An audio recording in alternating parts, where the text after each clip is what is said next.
Hello, hello.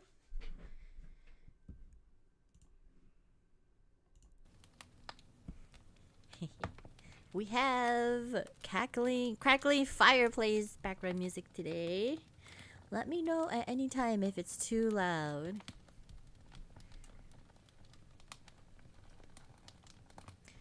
Right. So we will be continuing our reading stream with A Daughter of the Samurai by Etsu Inagaki Sugimoto. It is an autobiography. And we're going to read chapters 25 to 28 today. This is the second to last reading. I wanted to finish the book by the end of the year, but things got a little too busy.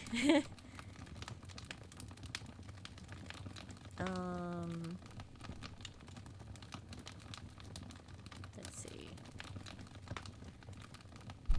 Gotta move my post-it.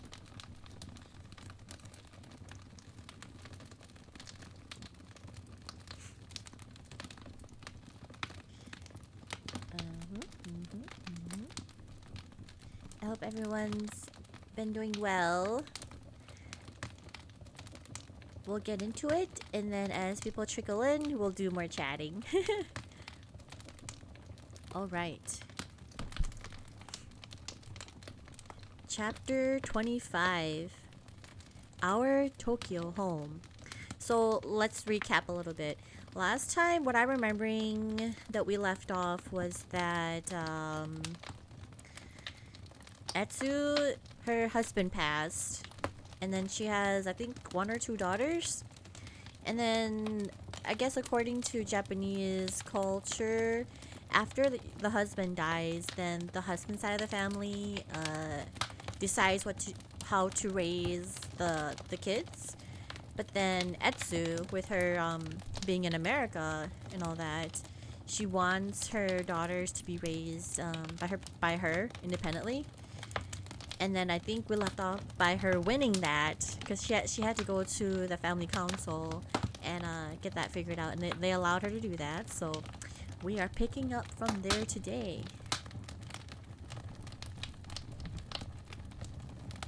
Oh goodness, I hope the fire thingy is not too loud. Hold on. Turn that down a little bit.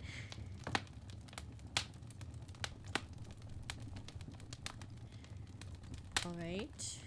Here we go. Chapter 25. Our Tokyo Home.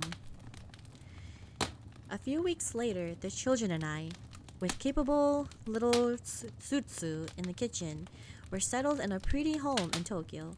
The arrangement with Matsuo's family was that some of their relatives would visit us at intervals to see that everything was satisfactory, and I was to consult the council about every new, even trifling, problem which might arise. I was chained, but I was content. My relatives in Nagaoka were much concerned over my peculiar position, and mother, because it would be undignified for a young widow to be alone, decided to come and live with us.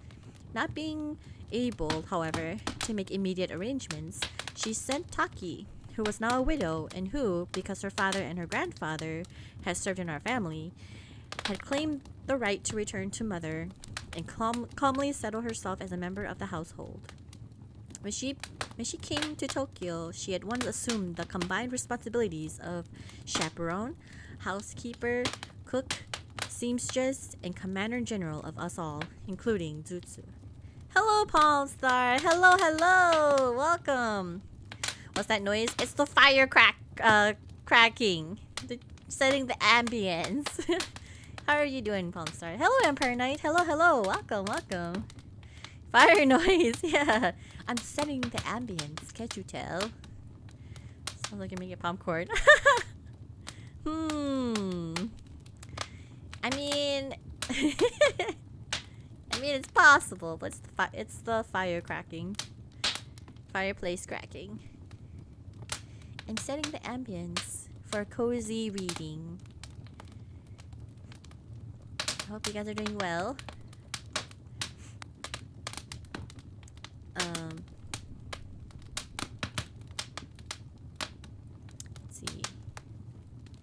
very lovely. Oh, yes. Just get all cozy and just listen to my voice. In less than 3 days, Taki had discovered the best fish shop in the neighborhood. And in less than a week, all second-rate vegetable vendors and fruit peddlers went trotting by our kitchen door, holding their swinging baskets away from the keen eyes of our countrywoman, who knew so well when the first blush of freshness was gone. It's not cozy, Paul. It's not? What? It bothers my ears. Okay, I'll turn it down. How about that?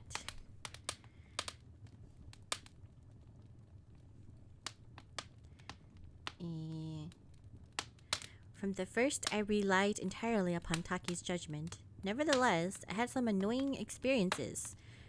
For to her heart, I was still little Etsubo-sama. Although her lip acknowledged that I had reached the dignified position of Okusama, honorable mistress, and although I had acquired some wonderful ideas and possessed 2 astonishingly active children who dressed queerly and talked too loud. Little lower? Oh, what the heck? How about now? Why is it still so loud? What the heck?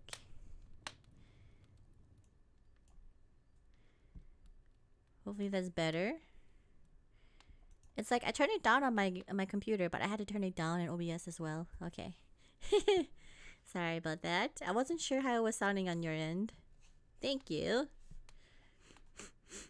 Alright.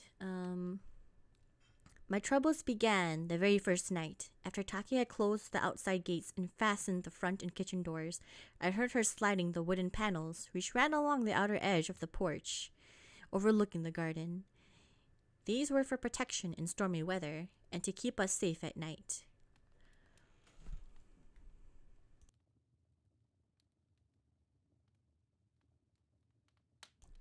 Now you're making popcorn, but slower. But when closed, they shut out the air completely. Don't close the amados. Amados? Tight, Taki, I called.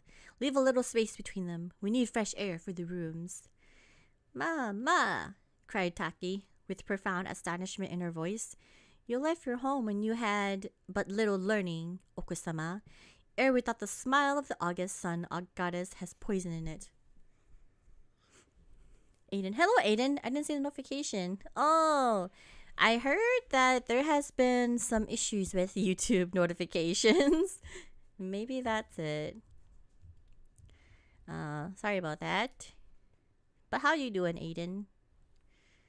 Hope you're doing well.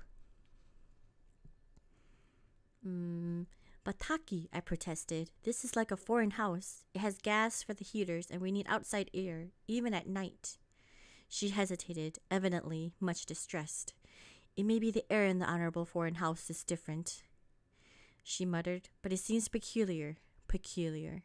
And besides, it is not safe in a great city where burglars live.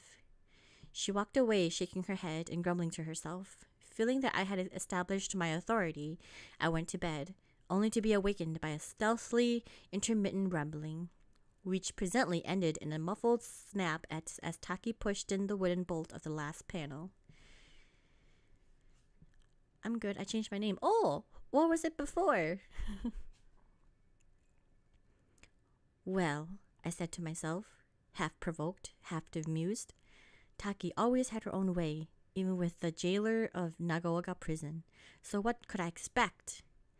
Like many Japanese women of the working class, Taki had been obliged to take a large share of the burden of livelihood on her own shoulders. Her husband was a kind man and a good workman, but he drank too much sake, and that meant not only a mysterious slipping away of wages, but frequent imprisonment for debt. Whenever this happened, Taki came to our house, and mother would give her employment until she had saved enough to set her husband free. One day, while she was working for us, my older sister went out with her on an errand. Just beyond the gate, they saw 2 men approaching. One was a well-dressed man, his head covered with the basket mask worn by all prisoners outside the walls. Sister said that Taki stood still, watching the men suspiciously, and did not seem surprised when they stopped. The officer bowed and said pleasantly, Only 3 yen is due now. Pay that, and he is free. Oh, please, Mr. Officer, exclaimed Taki in great distress. Please keep him just a few weeks longer. Then I shall have all the debts paid and a little start for the next time. Please keep him just a little longer, please. The husband, poor man, stood meekly by while his wife and the officer argued, but Taki stubbornly refused to pay the 3 yen, and the officer walked away with his basket-headed prisoner. Taki stood looking after them, triumphant, but a few moments later she pulled a fold of paper from her sash and, wiping her eyes, sniffed a few times and said, Come, little mistress, we have wasted much time. We must hurry. I had Garcia still. I'm not very technological. Ah, okay. Should we continue to call you Aiden then? I said nothing more about not closing the Amados, but several days later, I had a carpenter put up a wide, open-work strip of carved iris, the flower of health, between the eaves and the top of the panels. At intervals were inserted iron bars run through the hollow tubes of bamboo.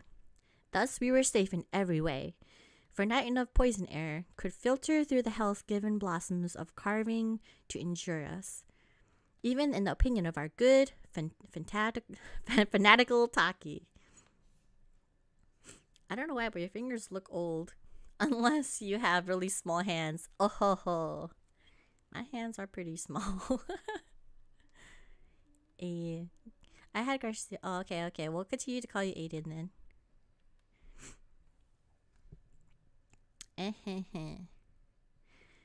The children surprised me by the readiness with which they accepted conditions in this strange land. Hanano, from babyhood, had been attracted by new things, and I concluded that our life of constant change had kept her from homesickness. At 3 years old, Chio, who had always been a content little thing, seemed so happy in the unbroken companionship of her sister that I did not realize the possibility of her having opinions and desires of her own. Oh, hold on.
Hello, sorry about that. I got a phone call from my roommate. I have to go pick them up at the airport after this stream.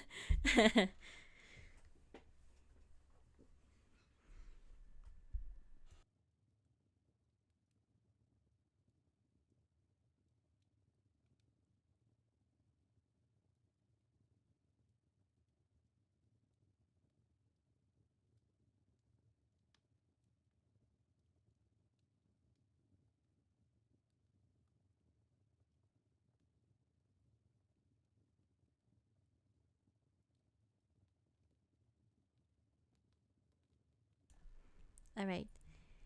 Oh, hello, Hazar. Tell them to watch your stream while waiting. I don't know if they can. They'll be on the plane. All right. Where am I? Um.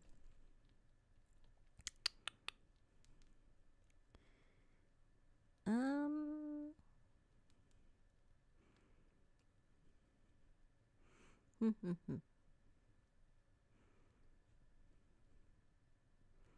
Oh man, I lost my place. Oh, I think I found it. Wait, Rumi is in the airport. I'll go in your spot, please. Please do. Because I have to drive at night. I guess I'll restart with this paragraph. The children surprised me by the readiness with which they accepted conditions in the strange land. Hanano, from babyhood, had been attracted by new things, and I concluded that our life of constant change had kept her from homesickness. And 3-year-old Chio, who had always been a contented little thing, seemed so happy in the unbroken companionship of her sister that I did not realize the possibility of her having opinions and desires of her own. While we were visiting, she expected strange things, but when she reached a place that I called home, she found her clothing arranged in drawers and her playthings put where she could get them. She began to miss many things. "Mama," she said one day, coming up and leaning against my shoulder as I sat sewing, "Chio wants..."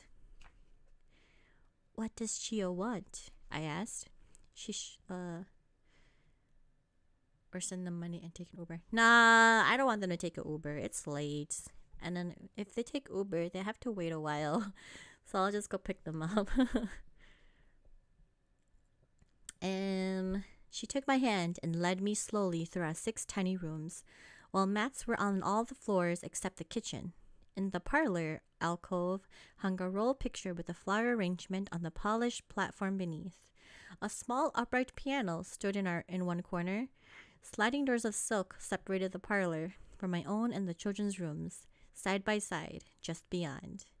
In both, standing against the tan-colored plaster wall, were a white wood chest of drawers with ornamental iron handles. My desk and Hanano's, both low white tables with books and pen stands on top, were so placed that when the paper sliding doors were pushed back, we could see across the narrow porch into our pretty little garden with its well-trimmed shrubbery, its curved path of the stepping stones, and its small lake with 9 darting goldfish. Or the same thing. Nah, I'll just pick them up. The dining room, at right angles to our rooms, overlooked the garden too.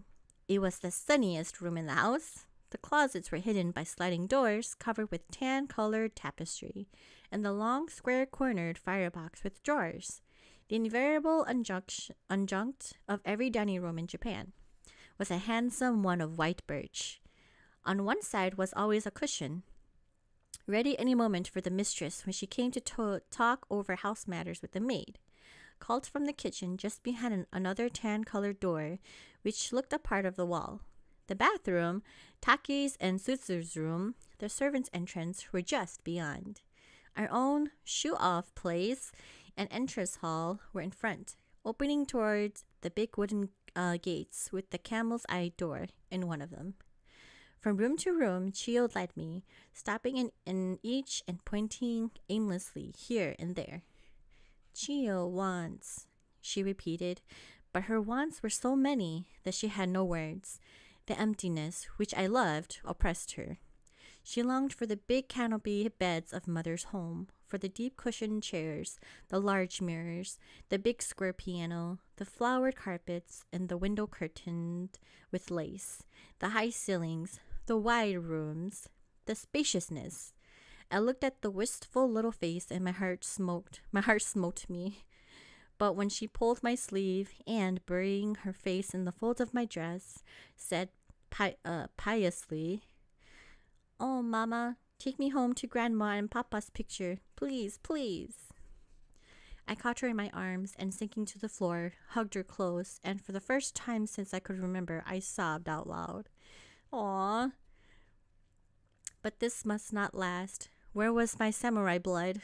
Where my childhood training? Had my years of unrestrained freedom in America weakened my character and taken away my courage? My honorable father would be shamed. "Come, little daughter," I said, choking and laughing together. "Chio has shown Mama what we have not in our new house. Now Mama will show Chio what we have."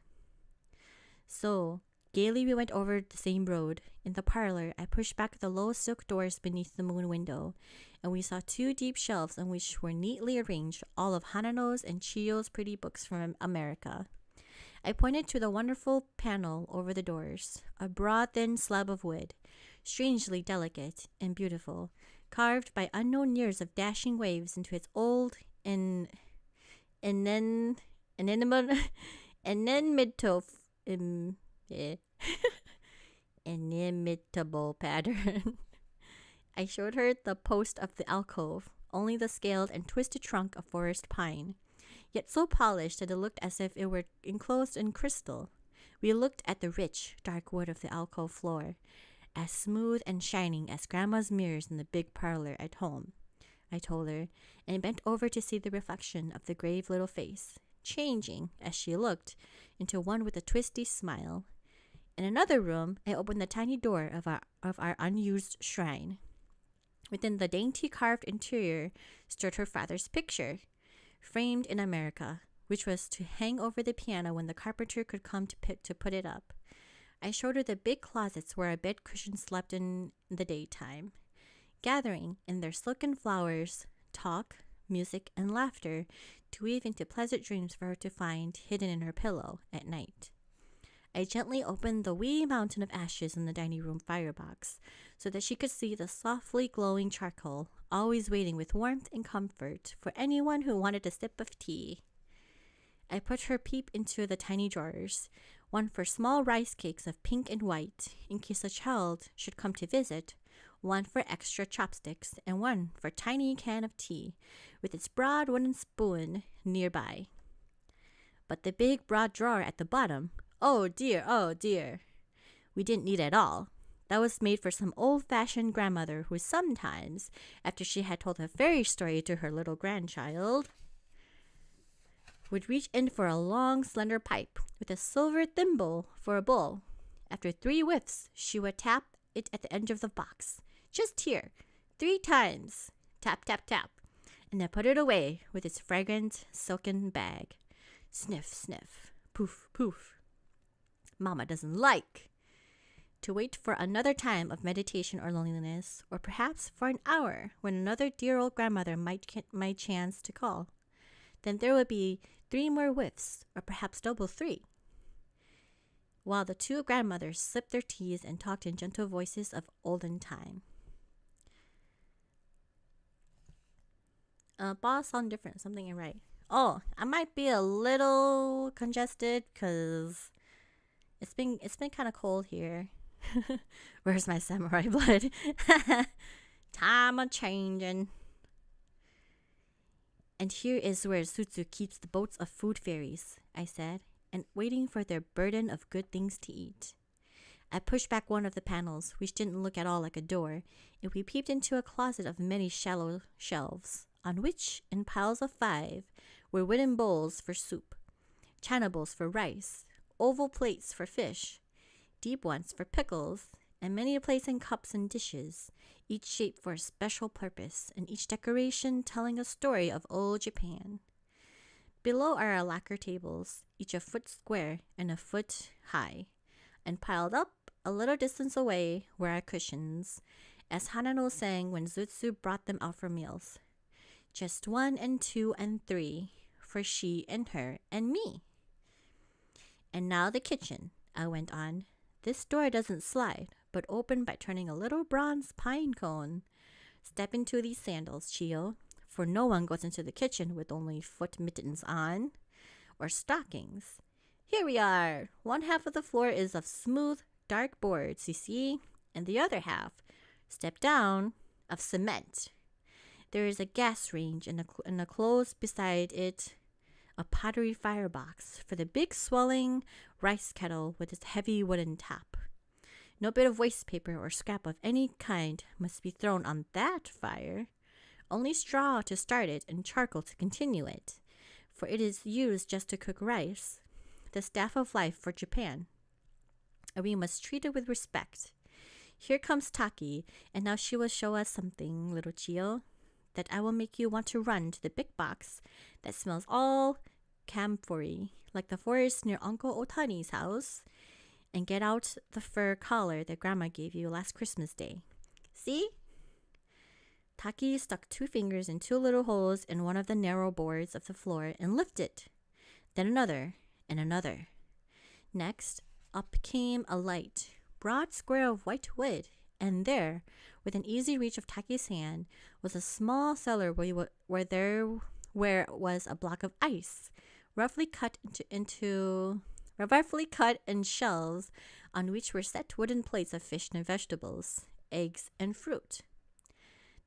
That is what become of the cold bundle the man brings every morning in the straw saddle on his back, I said, and there is Taki's wooden sink, standing high up from the cement part of the floor, just like a table with legs made of water pipes. Now, turn to the right. Down the narrow little hall we go. 5 steps of mine and 8 of yours. And here we are in the bathroom, the oval whitewood tub with its 2 faucets above and a little row of gas lights below is so deep that even Mama can kneel with the water up her chin.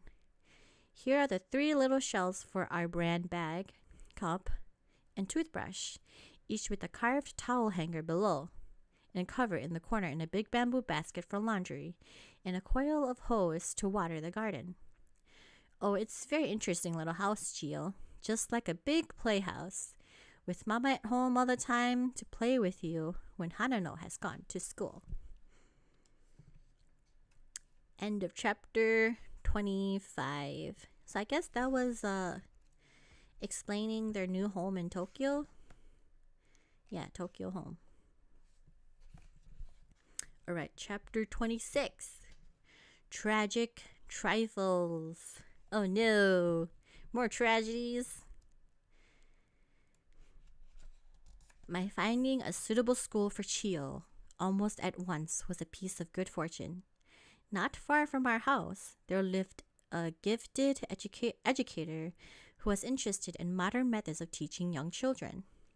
He and his wife had in their home a small model kindergarten, to which I was given the privilege of sending my little girl.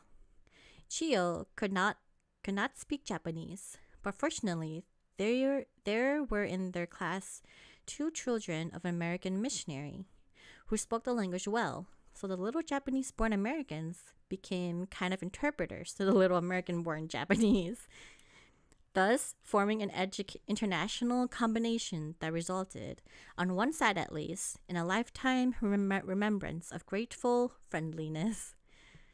But Hanano's education was a problem. In selecting the school for her, the remembrance of my own happy school life in Tokyo naturally influenced me in favor of a mission school.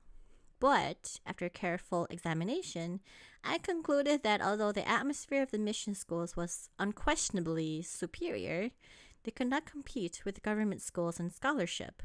Therefore, I decided upon a public school, the principal of which was reputed to be one of the best in Tokyo, and which, fortunately, was not far from our home. Of this I knew Matsuo's relatives would approve.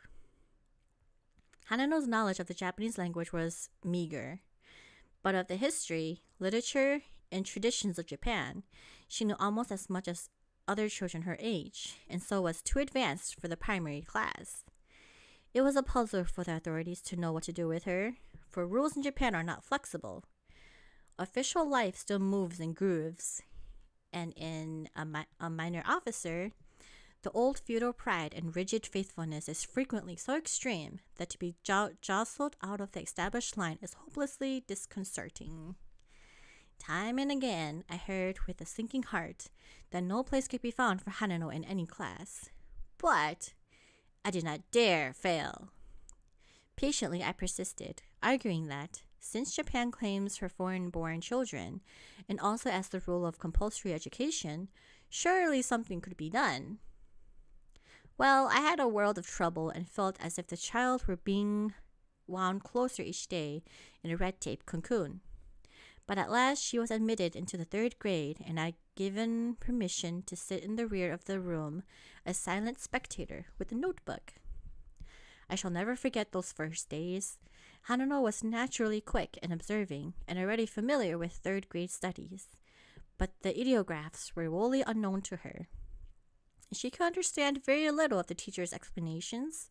Again and again, I would see her face light up with an expression of alert attention, which the next moment would change to a puzzled look and then gradually settle into one of blank hopelessness. Every evening, our home was turned into a schoolroom where I went over each lesson of the day, translating and explaining in English. At odd hours, even during mealtime, we played games in which words were limited to those in common use. And whenever Hanano heard Taki bargaining with vendors at the kitchen door, she was immediately at her elbow. But I think her greatest help from any one thing came from the playground at school. There she was a delightful curiosity. She took part in all games, running, gesticulating and chattering in English, while the others ran, gesticulated, and chattered in Japanese, all having good time, and Hanano piling up by the dozen for unforgettable words which carry their own definitions too clearly to need interpretation. I was faithful in my reports to Uncle Otani, and, on the whole, rather enjoyed the investigation visits of the relatives. But my being required to ask counsel advice before making a change, however slight, in my program, was often very trying and useless. Formally to request an opinion regarding which of two studies to select for Hanano, when not a member of the council knew or cared to learn anything of her former schoolwork, and every single member considered both of the suggested studies entirely unnecessary for a girl to waste her time over, was absurd. But I was conscientious to the minutest degree, and as time passed, the visits from relatives became less frequent and more friendly, and my requests were mostly returned with orders to use my own judgment. When Hanano reached the stage where she began to recognize characters on the street signs and to listen intelligently to conversations going about her, I gave up my visits to the school and turned my attention to home duties. Here I found many problems. Some were seemingly too small to be noticed, and yet, like stinging gnat bites, extremely annoying. I had thought it would be well to keep the children in American clothing. They had a goodly supply, and progressive families were beginning to advocate it for children, except for formal use. As the weather grew colder, I put heavy underclothes and woolen stockings on them, for the schoolrooms were heated only with 2 charcoal fireboxes in each large room. But, notwithstanding my care, one day Chio came home with the cold. The next morning was chilly and damp. I had no heart to keep her from the greatest enjoyment, yet to risk her taking more cold was out of the question. What could I do? Suddenly, I had a wicked inspiration. She had a coat of soft woolen goods which covered her dress completely. I put it on, buttoned up close, and, telling her not to take it off, sent her on her way. Then I sat down to have it out with my conscience. In Japan, when one enters a house, the shoes, wrap, and hat are removed. It was as unpardonable for Chio to keep on her wrap in school as if it had been her hat. But I knew that, in the eyes of the teacher, the pretty red coat with its lace collar and cuffs could only be a foreign dress, no more with its lace collar, no more suggesting a wrap than did her usual clothing. And to think I had taken advantage of the ignorance of the teacher and done this deceitful thing. I thought of Kishibojin and wondered if every mother's heart is hidden an unborn demon. Presently, with a sigh, I rose to my feet and prepared to go out. As I approached the mirror to arrange my hair, I stopped with a half-ashamed laugh. For one instant, a superstitious hesitation had held me back, as if I might see in the reflected face a hint of the deceit in my heart. I went direct to the nearest shop and purchased material for a hifu, a loose but proper and elegant house garment, which in winter is padded with the cobwebby cut silk taken from empty cocoons. It is the lightest and warmest garment in Japan. Taki, Sutsu, and I sewed all day, and the next morning, Chio went happily to school with her hifu over her American dress. It was this incident that decided me to change the children from American to Japanese clothing. There is another link, less tragic in the chain of my memories of growing adaptability. When riding in jinrikishas, it is the custom for the honored person to go first. Therefore, a child should follow a parent. But I never felt sure that some unexpected thing might happen to my active little ones, so I always put them together in one jinrikisha just ahead of me. One day, as we were passing through a busy street, I saw Hanano looking back and waving frantically, almost standing up in her eagerness to have me see a small table and 2 chairs of bamboo in a shop window. Both children pleaded for me to buy them. It was nonsense to take them to our pretty house, for chair legs ruined the soft mats, and foreign furniture is wholly inartistic in the Japanese room. But the children looked at them so longingly that I made the purchase, ordering thin strips of wood to be fastened on the feet to make a flat foundation that it would not injure our floor. They were to be delivered the next day. Wait a minute, where's the rain? How come I don't see water? I see a dry room. Huh? Oh, what are you talking about? You hear rain?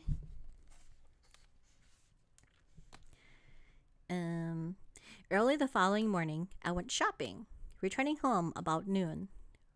What was my astonishment when I entered the house to see the bamboo table in the center of the parlor, and on each side of it a chair, with Hanano seated on one and Chiyo on the other. They had no books, no toys. Sutsu said they had been there for an hour, occasionally changing places, but otherwise sitting still or talking in low voices. "What are you doing, my children?" I asked, sitting here so quiet. "Oh, just enjoying," replied Hanano. After a moment, Chiyo said, "Grandpa's chairs are soft, but this one has knobs on the edge. Let's swap again, Hanano." Then there was the affair of the bedclothes. The pride of a Japanese housewife is to have not only dainty and pretty, but also appropriate bed cushions. Mother had sent with Taki enough silk and linen for both children's beds. The pattern for Hanano's was, for her flower name, "The Flowers of the 4 Seasons," in which bunches of many-colored blossoms were scattered loosely over a background of shadowy pink. Chiyo's, for her name, which means long life, was a flock of white storks flying across a blue sky with floating clouds. Taki and Zusu had sewed steadily for several days, making the cushions. So, on the night they were finished, and when Zuzu had made them up, the beds side by side, I told the girls that I would put the children to bed, and they would go out to a street fair held on the temple grounds, not far away. In the midst of the undressing, some friends came to call, and I left the children to finish alone. My friends stayed late. I heard Taki and Zuzu come in, and a short time later, there was a disturbance in the children's room. Hanano's voice sounded clear and loud in English. "It isn't fair! Stop! It isn't fair!" Then came a low murmuring Japanese. Sleepy complaints, a soft scrambling, a gentle, "Pardon my disturbing you, honorable good night." A sliding door, whisperings, and presently, silence. As soon as the guest had gone, I hurried into the children's room. Both were sleeping quietly. I waited for Zuzu to come in after locking the gate, and then I heard what happened. Faithful Taki, on her return, had peeped into the children's room to see that all was safe. And behold, the flower in a strange land was asleep beneath the flying storks, and the long-life lassie was peacefully reposing beneath the scattered blossoms of 4 seasons. Taki's orderly habits of a lifetime had sprung to the rescue of the upset world. Pulling off the covers with a jerk, she had lifted Hanano's in her strong arms, and then, standing with startled children upright, had caught Chiyo and plumped her into Hanano's bed, muttering constantly, "Ignorant children! Ignorant children!" Paying no attention to Hanano's indignant protests that they had changed purposely, just to swap. She had tossed her back into bed, rolling up the covers, and then politely bowing good night, had softly pushed the doors together and retired as gently as if she feared to awake a sleeping child. Taki is just like she used to be, I thought as I lay down on my own bed with a laugh. People who think Japanese women are always gentle ought to widen their acquaintance. I have a question, Paul. Would you prefer to wear a fragrance that smells like bacon and eggs or freshly baked cookies? Oh my goodness. So, I don't like sweet smell. So, I'll have to go with bacon and eggs. Yeah, sweet scent gives me a headache. But yeah, the paragraph that I just read, her kids, like, they switched beds. And then one of her maids had a problem with it and switched them back. And I'm like, really? Just leave them be. They're kids. They're going to want to switch. But one thing about which I have never laughed was the peep I had into a hidden party of my children's lives. Hanano always had been brave about bearing silently little troubles that could not be helped. And she seemed so busy and interested in her new life that I did not realize that deep in her heart was a longing for old home. Our garden had 2 entrances, one through the house and one through a little brushwood wicket on the path that led from a wooden gate to the kitchen door. One day, just as I reached home, a sudden shower threatened to drench me. So instead of going around to a big gateway, I slipped through the wooden gate and ran across the stones of the garden to the porch. Leaving my shoes on the step, I was hurrying to my room when I heard the voices of the children. "This shady place," said Hanano, "is where Grandma's chair always was on the porch. And under this tree is where the hammock was where you took your nap and where Papa almost sat down on you that time. And this is the big stone steps where we always had firecrackers on the 4th of July. And this is the well. And this is the drawbridge. And this is the place where Clara went to feed the chickens. It's all exactly right, Chio, for I drew it myself. And you must not forget again. Don't tell Mama, for she would be sorry. And she is our only treasure that we have left. All the rest are gone, Chio, and we can never have them again. So it can't be helped, and we just have to stand it. But you mustn't forget that all this, forever, is where our love is. And now let us sing." They stood up, holding hands, and the childish voices rose in the clear, steady, my country, 'tis of thee."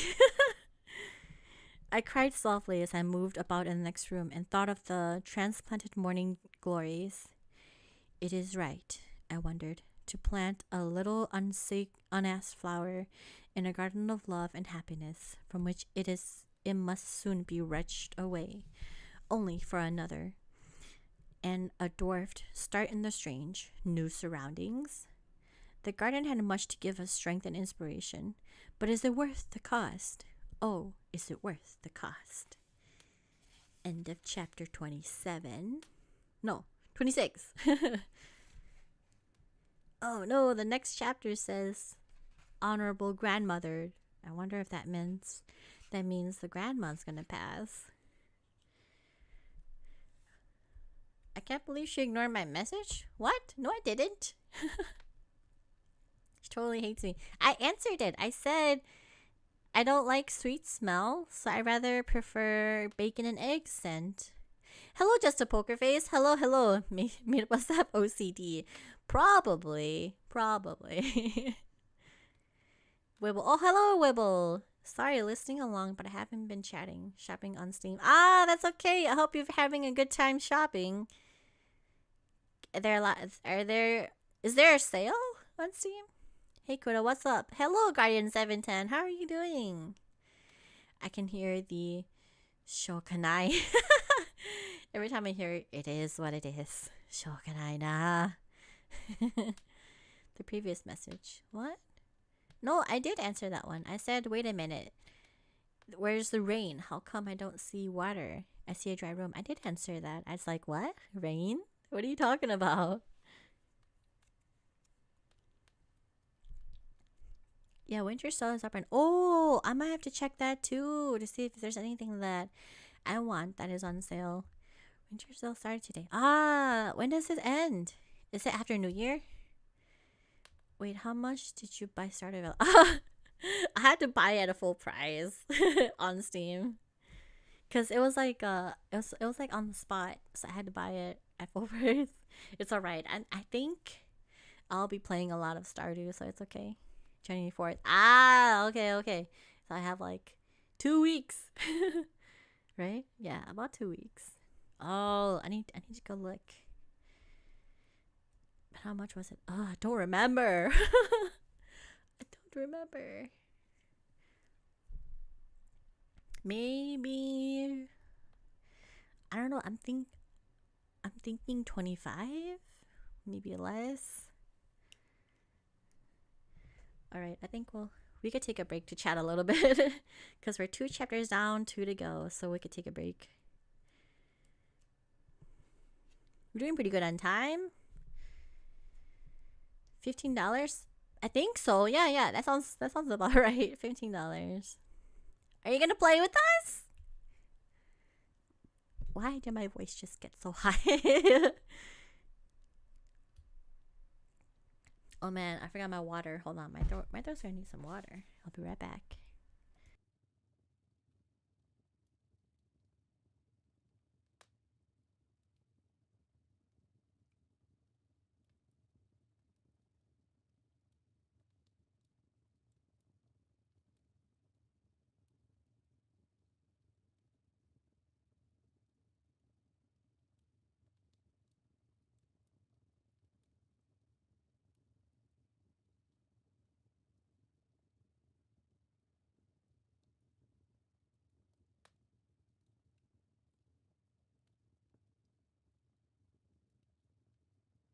Okay, we got our water.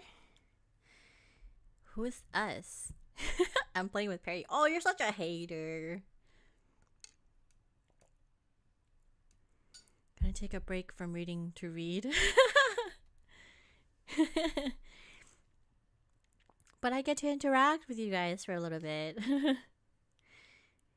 It's a different type of reading. It's like switching from novel to manga. You're right. You're totally right, just a poker face. But yeah, I hope everyone's been doing well. I know I took a week break last week because something happened to a family member and I needed time to like process it. And I didn't feel like regressing that feeling. I wanted to deal with it. Because if I had streamed last week while I was having that feeling, I don't think that would have been good for me, you know? So I took a week break. She took a break because I told her to. Oh, sure. I want to finish 3 more games and then I'm planning on diving deep into Stardew as well. Ooh, maybe you can play with us too. Maybe I could start one and play with you guys.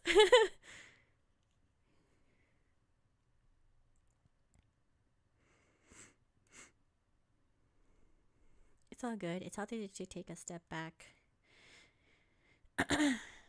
Take a step back and have some space. Yeah. Because it's not good when you try to, like, when something big happened and you try to not deal with it. It's not good.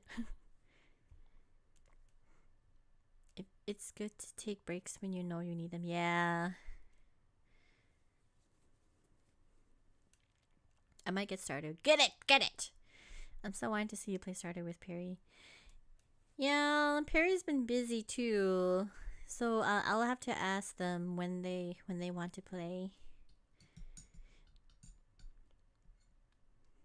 But yeah, if more of you guys get Stardew, maybe we can all play together. I think the max for the PC is 4 people. And that means we have to be Steam friends.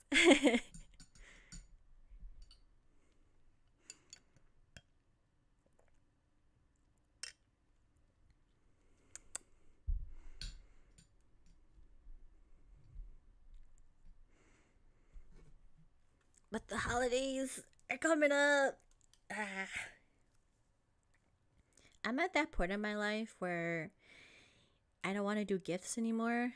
I'm more about spending time together and making memories.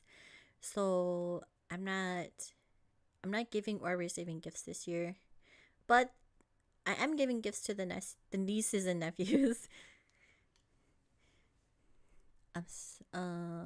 Does Rumi have Stardew? I want to show her my farming skills. No, Rumi is a normie. Remember, Rumi doesn't play a lot of games. Rumi goes outside and touch grass.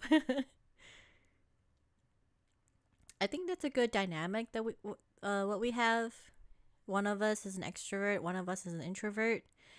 So we have a peaceful what's it called? Peaceful environment where one does the task that the other one doesn't want to do. I already have Stardew though. I can't remember the last time I played. Oh, yeah. If you guys are down, we can play a game where it's me playing with you guys. Wait, we're not friends? I know she hates me. What? I meant Steam friends. I'm at that age where I would rather just make all my gifts and spend exuberant amounts of money rather than spend. Yeah, I agree. I think my best friend made me a crocheted bag last year.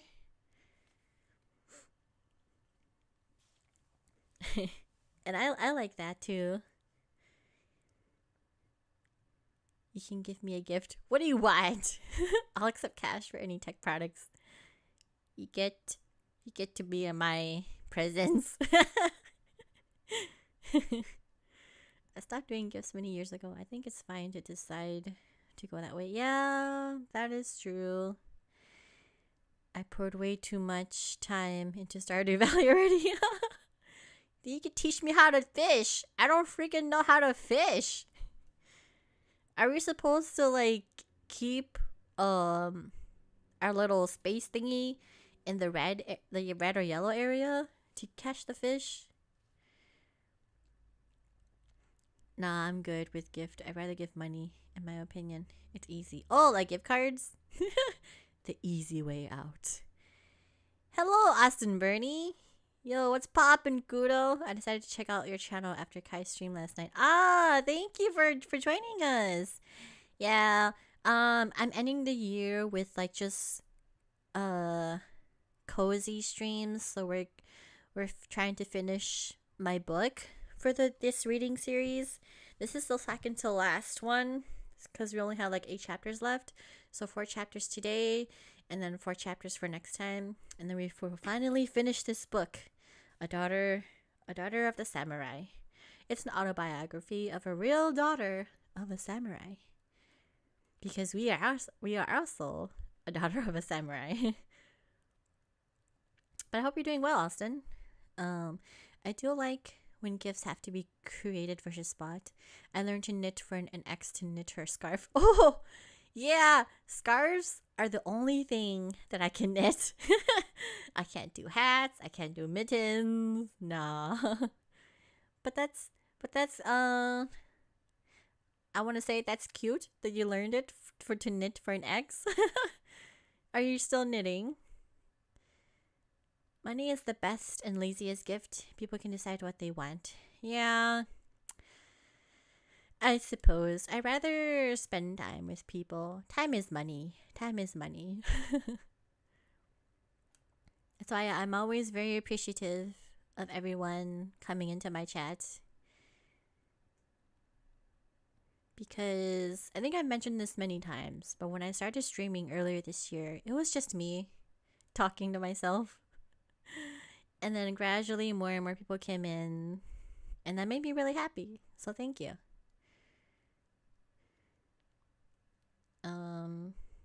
I personally like giving gifts. I just don't like having to spend a lot of money on them. So that's why I tend to make them. I already have a lot of things to make gifts for. Ooh, are you a crafty person? What kind of things do you make? You were just making popcorn. That ain't cozy. Making popcorn is cozy. What are you talking about? Getting ready for a movie night?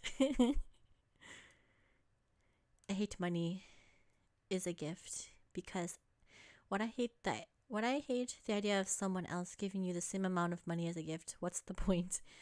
I can see that too. I think my family did a rule one year when we used to do Secret Santa. They were like, no gift cards. That's just lazy. No gift cards. And then we would have like a list of what we want too for Secret Santa. But then I'm like, yeah, but then you're just buying stuff from their list. Like they already know what they're getting. That's not fun. Right? Isn't Secret Santa supposed to be like, depending on what you know about the person, then you buy something that you think they would like, not just buying off their wish list? That's interesting. Yes, it is, Austin. I'm doing pretty good except for just losing power. Losing power? Like, from your house? Is everything okay? I knit the one scarf and that's it. It's fun to learn something new. Ah, okay. I think I've only knitted a scarf too, and I never knitted ever again. I'm old and I'd rather get money than clothes. I think most couples nowadays, when they get married, they ask for money too instead of gifts. Because they want to buy a house or they want to go on a honeymoon. They can get their own like dishes and stuff. Give yourself credit. Not just us. Oh, thank you.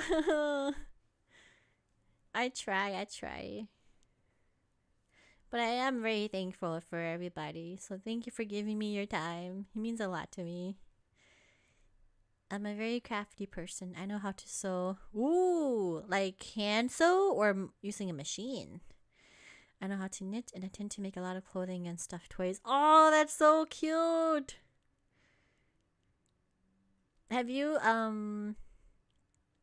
seen those knitted dolls that people make of like princesses or like anime characters? I think that's really cool.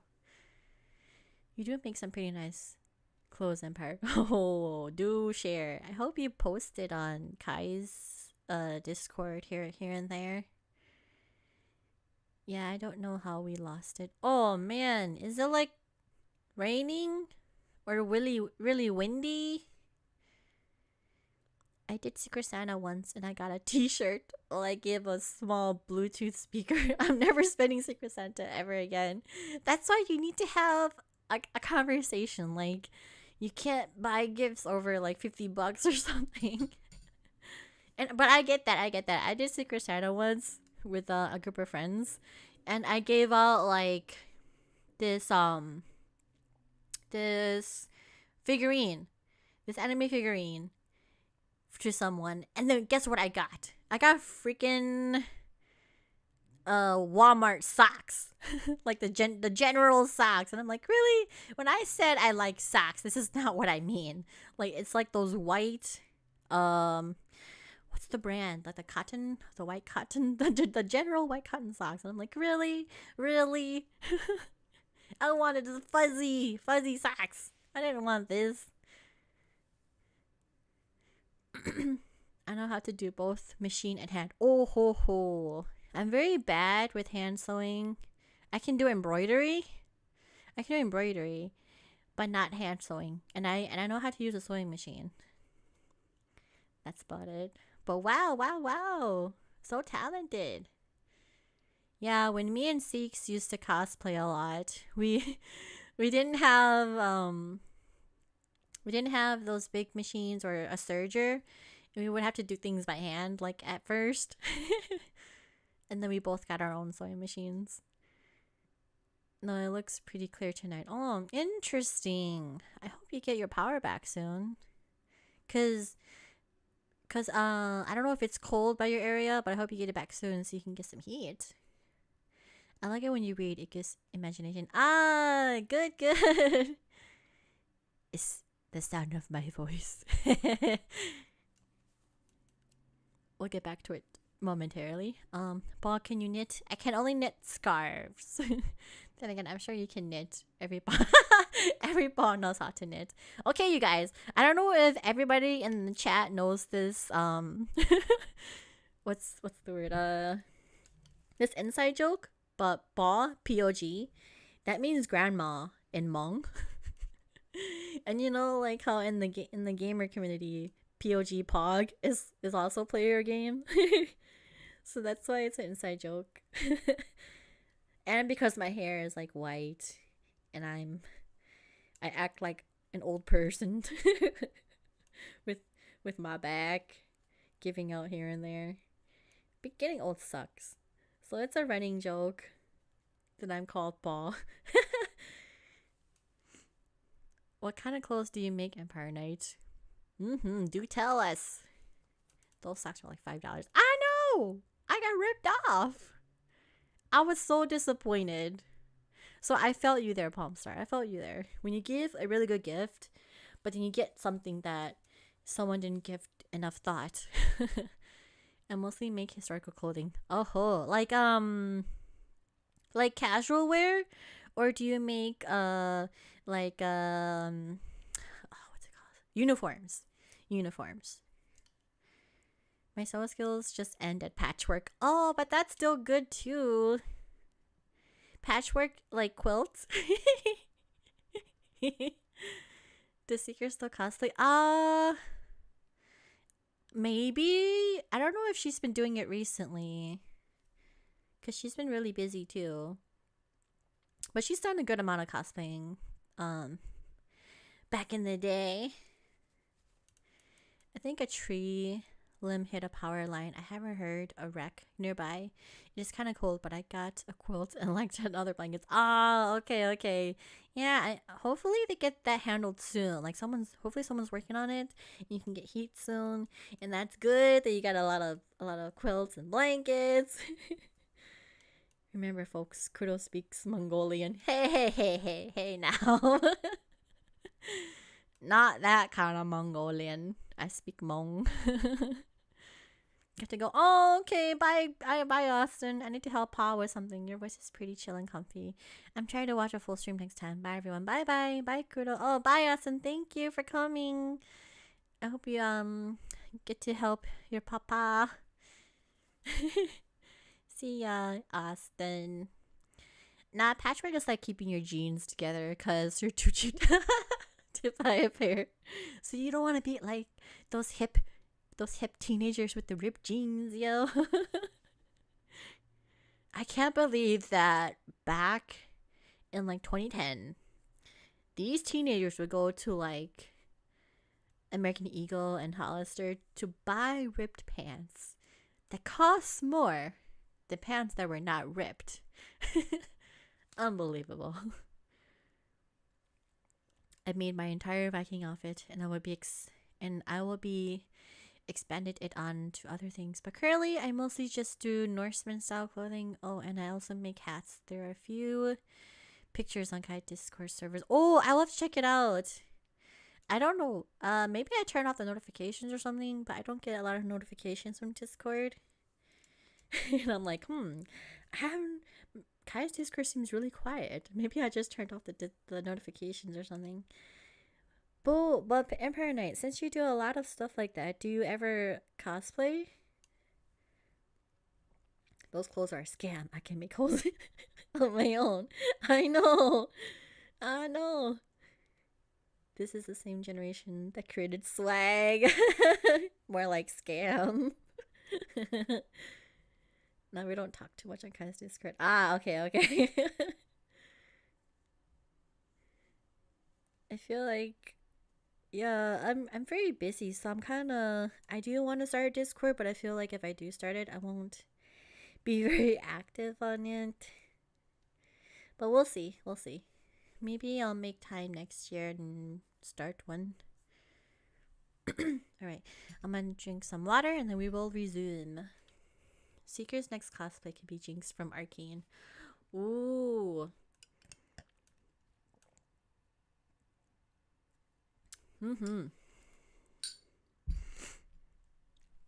Maybe. I'll have to ask her. Alright, you guys. Let's continue this. So I can go pick up my roommate from the airport. These two next chapters aren't very long, so maybe we'll be alright. Alright, chapter 27. Honorable Grandmother. Honorable Grandmother is coming. Coming. Honorable Grandmother is coming today. Happily sang Chio as her little foot mittens came pattering over the white mats, following me as I went through the rooms giving touches here and there to complete arrangements for our expected guests. Foot mittens took the place of stockings now, and the free American dress had given way to a gay-flowered kimono with scarlet lining and graceful swinging sleeves. Japanese fashions are the prettiest for Japanese people, I thought as I looked at Chio's black hair, short in the back and cut square across the forehead. She had not been a pretty child in American dress. Japanese clothes were much more becoming, but oh, the opportunities for comfortable and healthful bodies the untrammeled children of America have. I sighed. Yet I have so bound by outside influences that I could not regret having changed the children into Japanese dress before the grandmother saw them. Oh, and I do not cosplay. I do historically reenact in Twitch. I guess some people could say it's cosplay, but I don't consider it cosplay. Ah, okay. Yeah, I can see the clear distinction between that. But that's really cool, though. I might need to ask you for some pointers because I'm not very good at sewing anymore.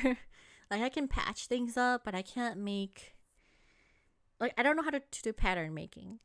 So I'm wondering if you know much about pattern making. Oh, hello, Derek. Howdy and hail all. Hello. Welcome.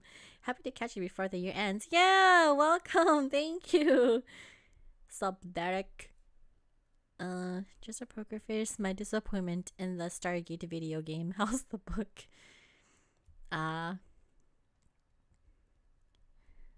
It's going pretty nicely. Alright, where am I?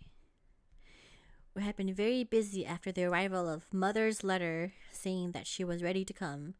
The children and I moved in together, and I arranged a cozy little room for her, which I knew she would find more convenient and comfortable than any other in the house. I wanted everything to look home-like to her, so I had the swinging electric lights changed to 3-foot-high floor lamps, shaded by black lacquer frames with paper panels, like the candle stands at the Nagaoka home.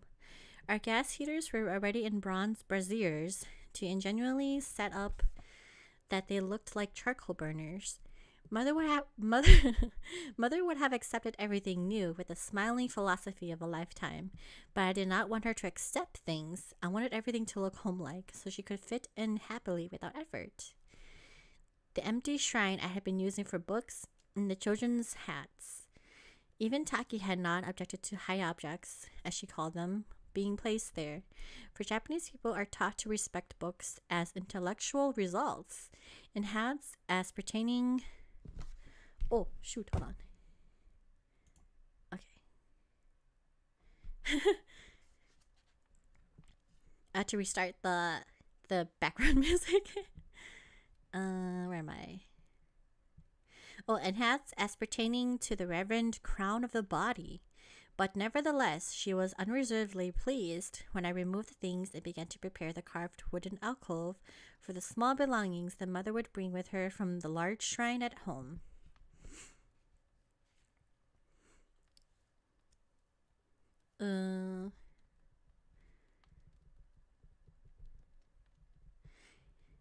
Wait, sewing? I know a little, I guess. I had to crash course a job on fixing my Gibson, and my first time stitching held. I'm a seamstress. Oh, Six had a job as a seamstress for a while too. She's really good at sewing as well. Yeah, sure. Feel free to ask me any questions. I would definitely try my best to answer them. Oh, okay. I will ask when I have a question. There was background music. Yeah, there's supposed to be fire cracking in the background. I just had it on really low because some people's ears are too sensitive.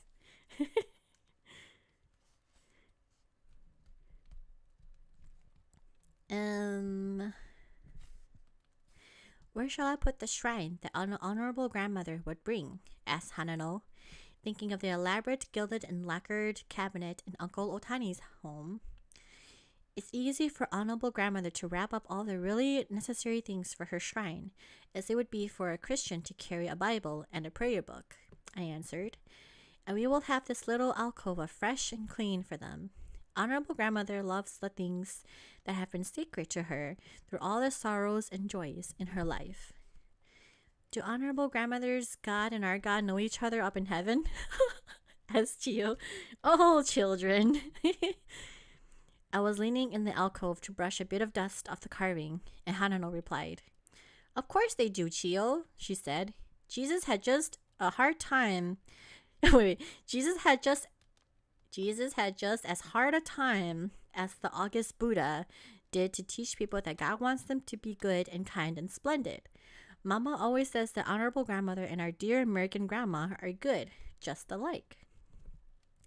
While we were talking, there had been sounding a constant pata from the next room, where Tsutsu, with her sleeves looped back and a blue and white towel folded over her freshly dressed hair, was rigorously cleaning the paper doors with shoji duster. A bunch of cut paper ties on the end of short sticks. The sound stopped abruptly, and Tsutsu appeared in the doorway. Quickly removing the towel and pulling up the cord that held back her sleeve, and she bowed to the floor. It's popcorn music. No, it's not. Taki-san thinks that the bath water heated by gas would be too harsh for the delicate body of an honorable retired mistress. She said, Shall I go for a carpenter? I had forgotten the belief of country people that only charred wood must be used for bath fuel when one is frail or old. I hurried Tsutsu out on her errand, and within 2 hours, the gas coil had been exchanged for a small charcoal furnace, and our arrangements were complete. The evening was a memorable one for the children. We all went to the station to meet Mother, except Taki. She remained behind so that the welcoming red rice and the fish, baked head and all, would be in hot readiness, and after we reached home, even before the bustle of the welcome is over, she had the shrine belongings in place and the candles lighted. Then, with the gilded doors wide open and the candles and the pungent odor of incense filling the air, she brought in the little shrine table laden with food. Our own tables came next, and once again, I was sitting down to a meal with my mother beside me, and the kindly spirits of the ancestors welcoming me and mine into cheerful companionship. Afterward, we retired to the parlor and spent an hour in what Hanano called getting acquainted talk, before Mother would confess to the weariness which her pale face already betrayed. Then we all gathered before the shrine, Taki and Tsutsu sitting just within the doorway. How familiar, and yet how strange. The chanting, the soft sound of the little bronze gong, Mother's voice reading the sacred Buddhist scriptures that so often I had heard from the lips of the dear one who long ago had passed away. Oh, how quiet and safe it all seemed. The ancient loneliness of months was gone, and there crept into my heart a peace that had not been mine since the protected days when my little family were all together in the dear, dear home of our kind, beloved American mother. How alike are the two sides of the world, I thought. Both have many gods of little worth, but with one wise, loving, understanding power over all. The time must surely come when we shall all understand. The weeks following were filled with new and unexpected lessons. I had had no thought, but the family loyalty and natural affection were the only requisites necessary to draw together my mother and my children. But I soon discovered that, though neither loyalty nor affection was lacking, mutual interests were only possibilities of the future. My attempts to combine the old and the new frequently resulted in me having to give up the combination and decide wholly in favor of one or the other. With material things, this was only an inconvenience, but a puzzling problem. Indeed, when it came to mother's old-fashioned ideas clashing with advanced training of modern schools, mother never criticized. She met all situations with a smile or pleasant remark about the new ways of the world.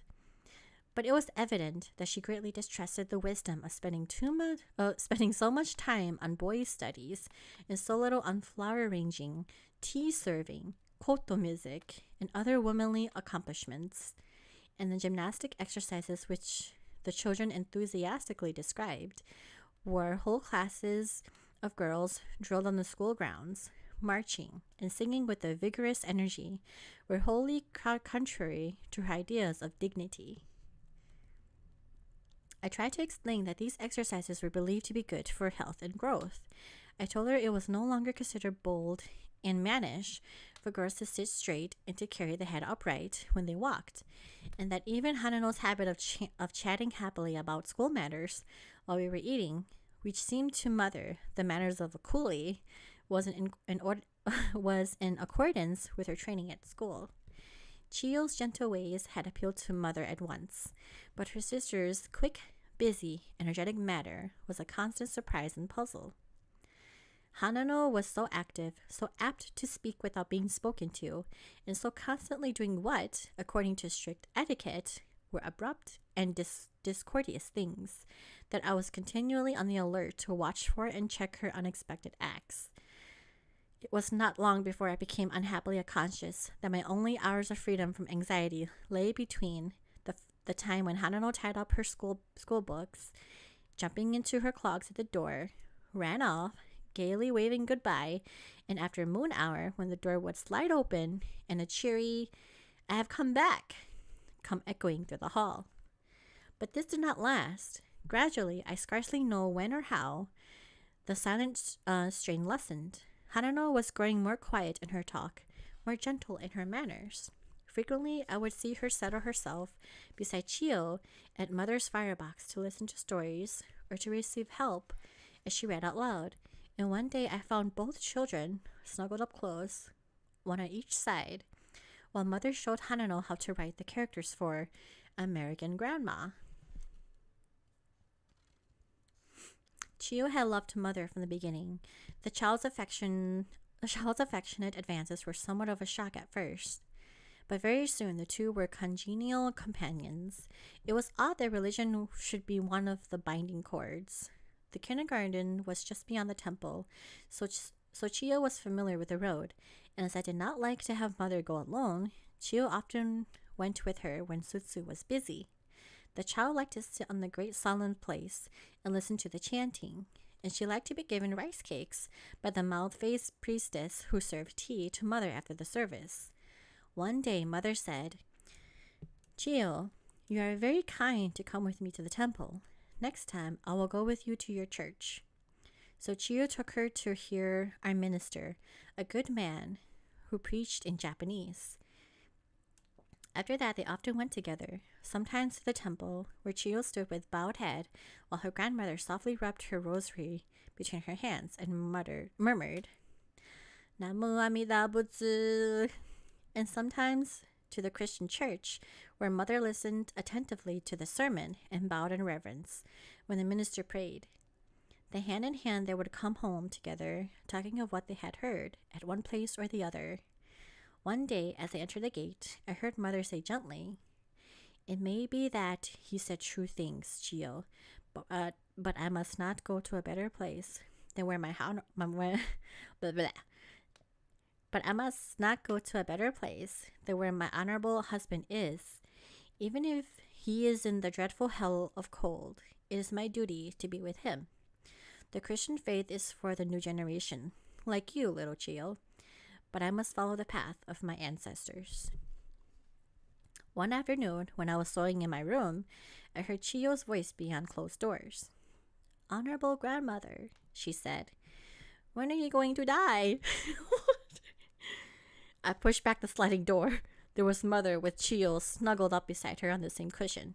I was astonished, for in my day, no child would have dared to be familiar with an elder.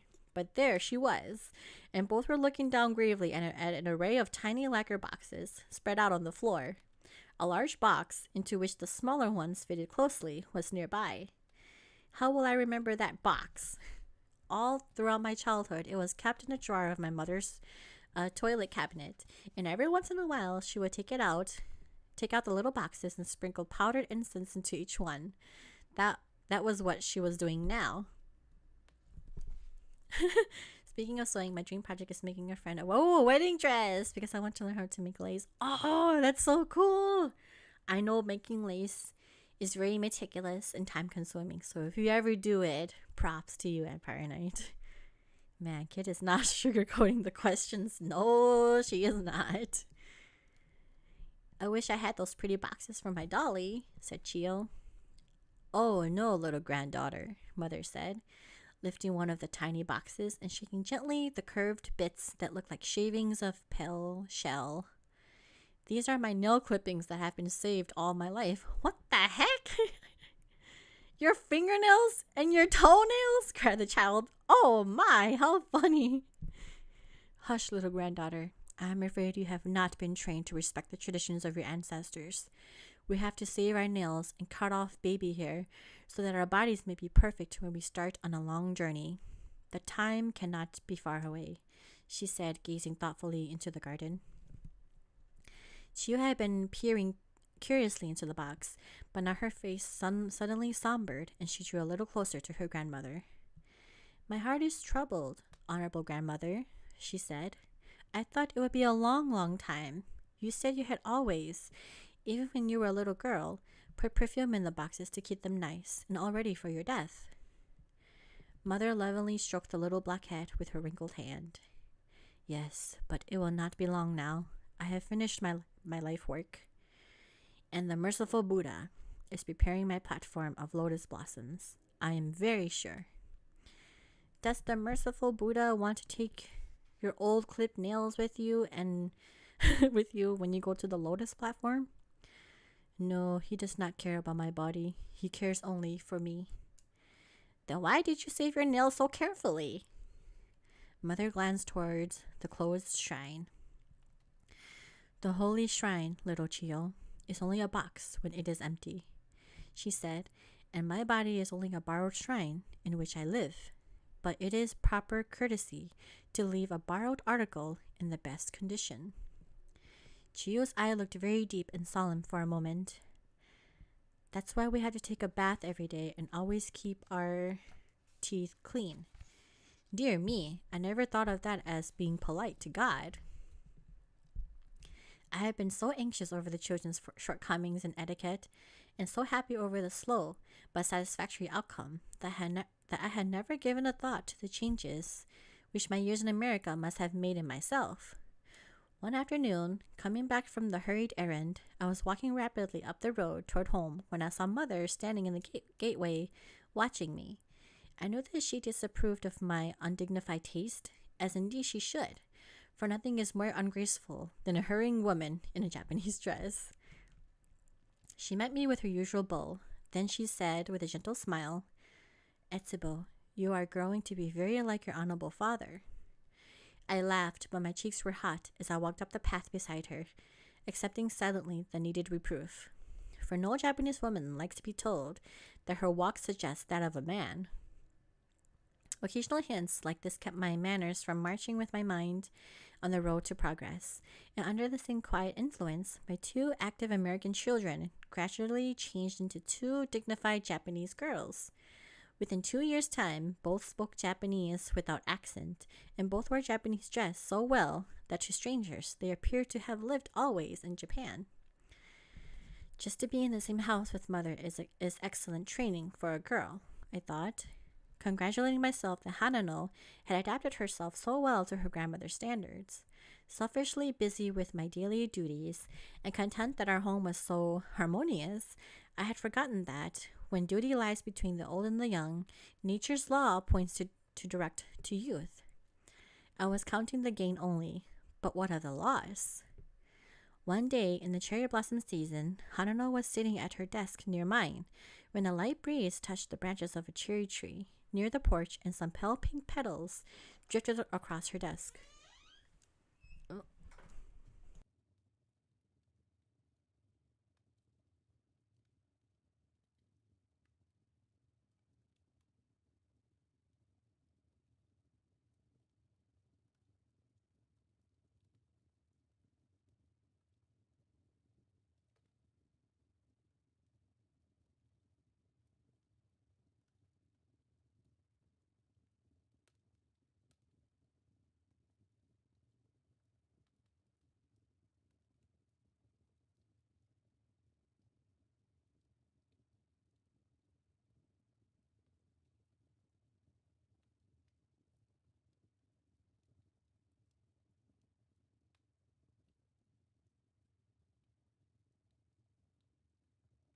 Sorry, I had to go get something. Sorry, I'm back.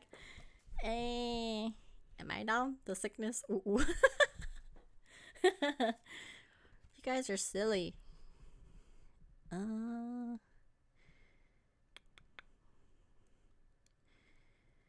okay.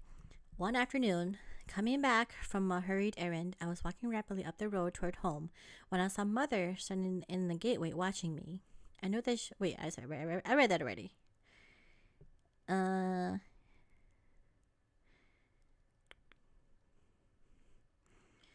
Hints, matter for mine.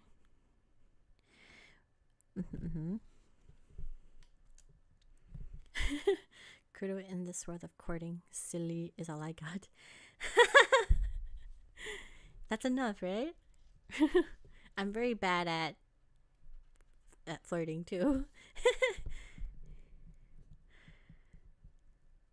Oh man, where's my spot?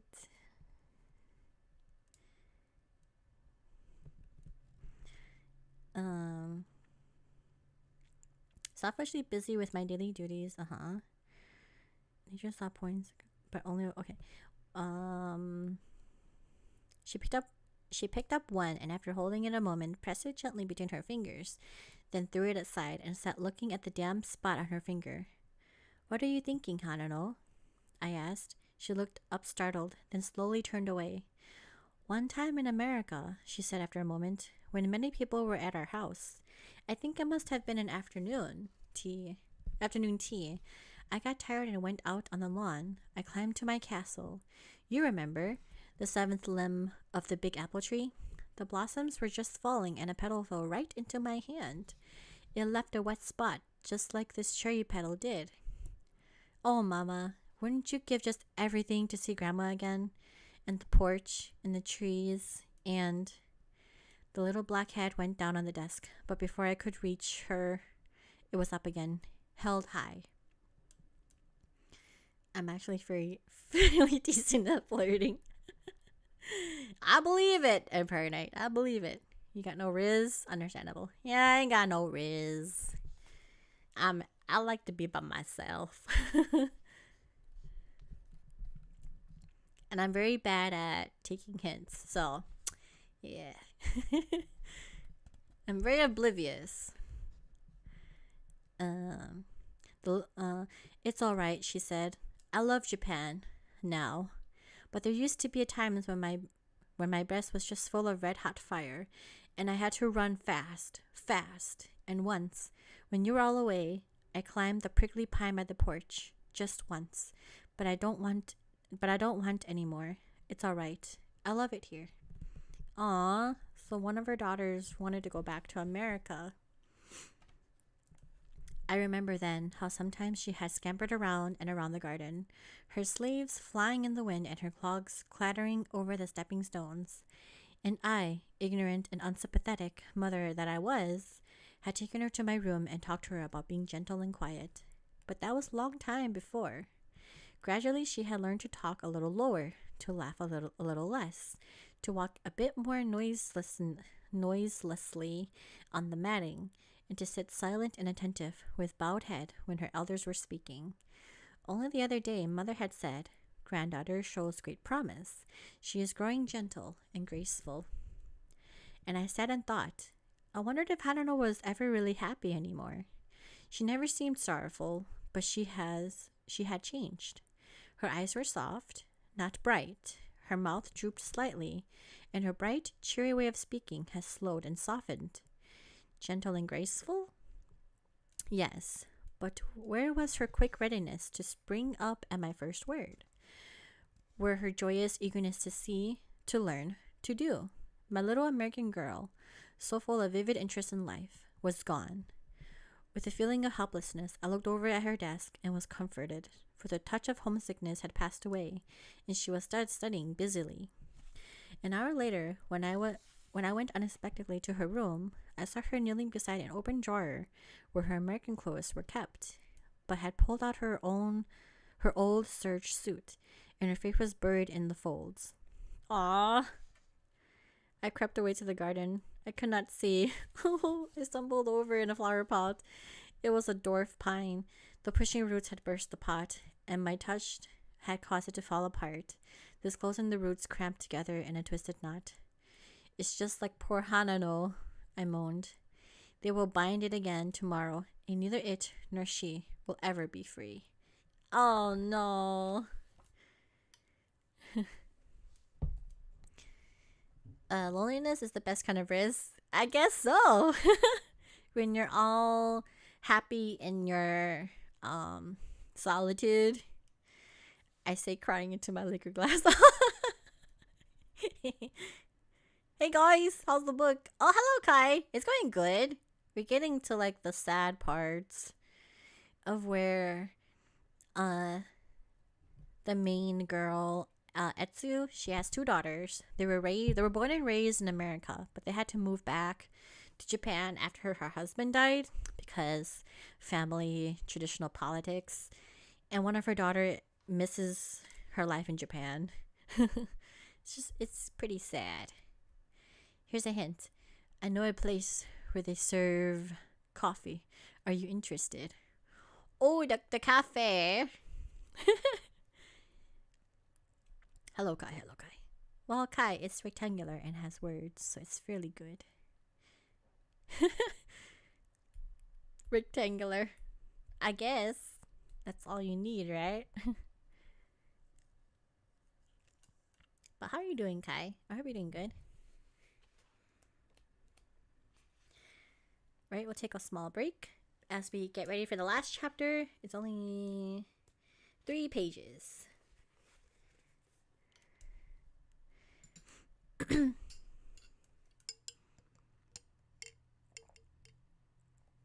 alright, just gone from work. Isn't that late? You're usually home earlier, right? How about you? I'm doing pretty good. I told Chat earlier that I feel much better now after taking a week break. So I'm much better. And I have to go pick up my roommate from the airport after this stream. Looks like you're right about taking a hint. You didn't seem interested. I do. I love coffee shops and cafes. Coffee shops, I like to watch the baristas make the coffee. And at cafes, I'm all about the pretty food. Yes, I got a lot of overtime today. That's good. But I hope you're not too tired. I know how straining overtime is. And that must be a really tough job you had today. Gotta go sit and chat. But where would we go, Palmstar? Where would we go? Wouldn't you rather make me coffee than take me to a coffee shop? Greta, when you pick up people from the airport, they are jet lagged. Slap the crazy taxi. Slap on the crazy taxi OST to wake them up. I might play some K-pop or something.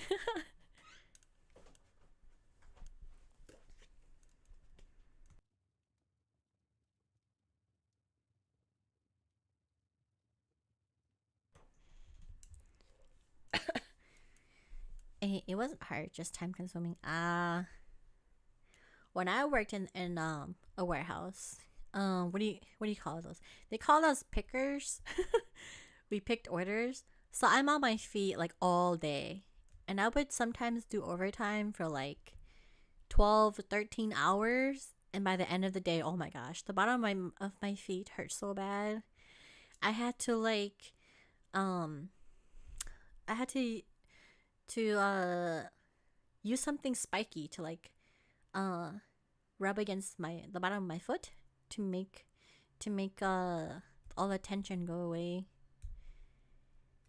Any place where they give senior discounts. I think they only give those for like zoos and museums. I don't think they give those at coffee shops. My coffee making is okay. I'm much better tea. Oh, I like tea too. Do you buy the tea that come in their own bag, or do you have your own little thing to put the tea leaves in? Play some Eurobeat and rev up the engine. Wake them up. No peace. Only problems. Christ, it's been forever since I heard crazy taxis. Who uses taxis anymore? Like a lot of people use Uber and Lyft now. Yeah, that game is old as hell. A picker, like a flower picker.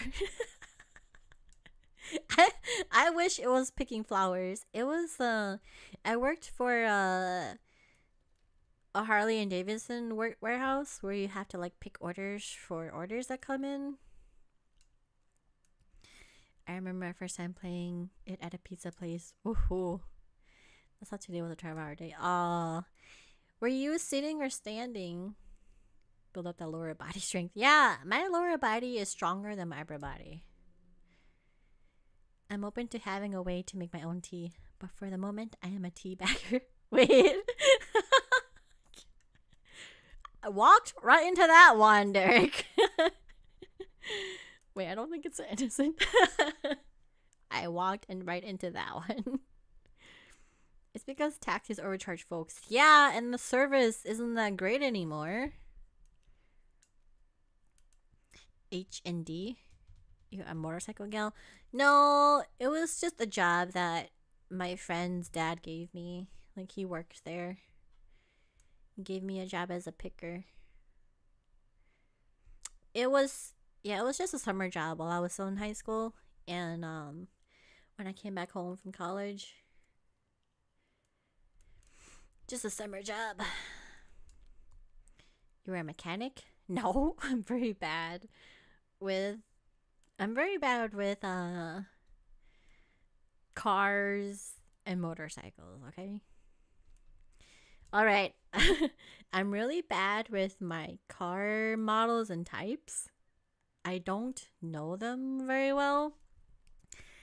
And I know it's not it shouldn't be like something to laugh about, but like, and I also watch a lot of crime documentaries, and I'm like, what if one day I was like kidnapped, or I saw a kidnapping, and then I'm asked, what car do they drive off in? And I'm like, I don't know. It was red. I don't know the make and model. Both. I work in the trade, so it can be physical demanding at times, but I'm able to sit and take breaks. That's good. That's good. At least you get to sit down. I had to walk all day. 12 hours. Kuro was fixing bicycles. I can't even fix bicycles, bro. My bike right now is currently broken. The chain fell off. And I need to fix it because I like that bike. It's a Schwinn. And it has a little air in the back for like your basket if you have any baskets. I need to fix the chain. I like that bike. It's okay, Kuro. I can just about tell you various vehicle types, but I can name every German tank production. Oh, World War 1 and 2. Wow. Yeah, I know nothing about war. That's why I come into Kai's streams so you guys can teach me history. Was the pay good? Heck no.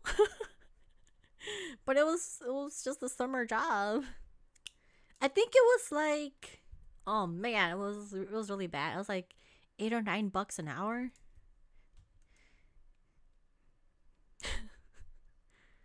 Mainly because the Germans are easy. Pincer 1, Pincer 2, Pincer 3, and this goes for a while. Is it just like slight changes? I had the same thought all the time because I don't care about cars. It had 4 doors. Isn't that enough? Go find them. It had a dent in the back. It was missing a headlight. Last job I had before my gas station job, I was a security guard. Ooh, how was that? Is it like overnight? I was a warehouse worker, currently in between jobs. Ah, yeah, I've had warehouse jobs too. I hope you find something that you like though, Derek. $8? Yeah, bro, I was ripped off. It was like, and then each year I go back, they would give me a 25-cent raise. So by the end, I would be getting like $9.25. I do like how straightforward they are with naming their stuff. Yeah, you get to the point, right? What year was this? 2007? It was a while ago. I don't know the time frame or location of the payment, but I would assume that's below minimum wage. It was. Yeah, it was just a simple warehouse job, so I guess that's how they got away with it. I didn't get any benefits or anything because I was only there for like 10 weeks, 12 weeks. I'm hoping for my future job, $9 a night is a deal and sacrifice I'll make. Oh, but we do deserve better, Aiden. We do deserve better. Wait, were you affected? Were you affected by the 2008 financial crisis, Paul? Okay, 2004. I don't think it affected me. I don't think so. Like the memes say, should have bought a house in 4th grade.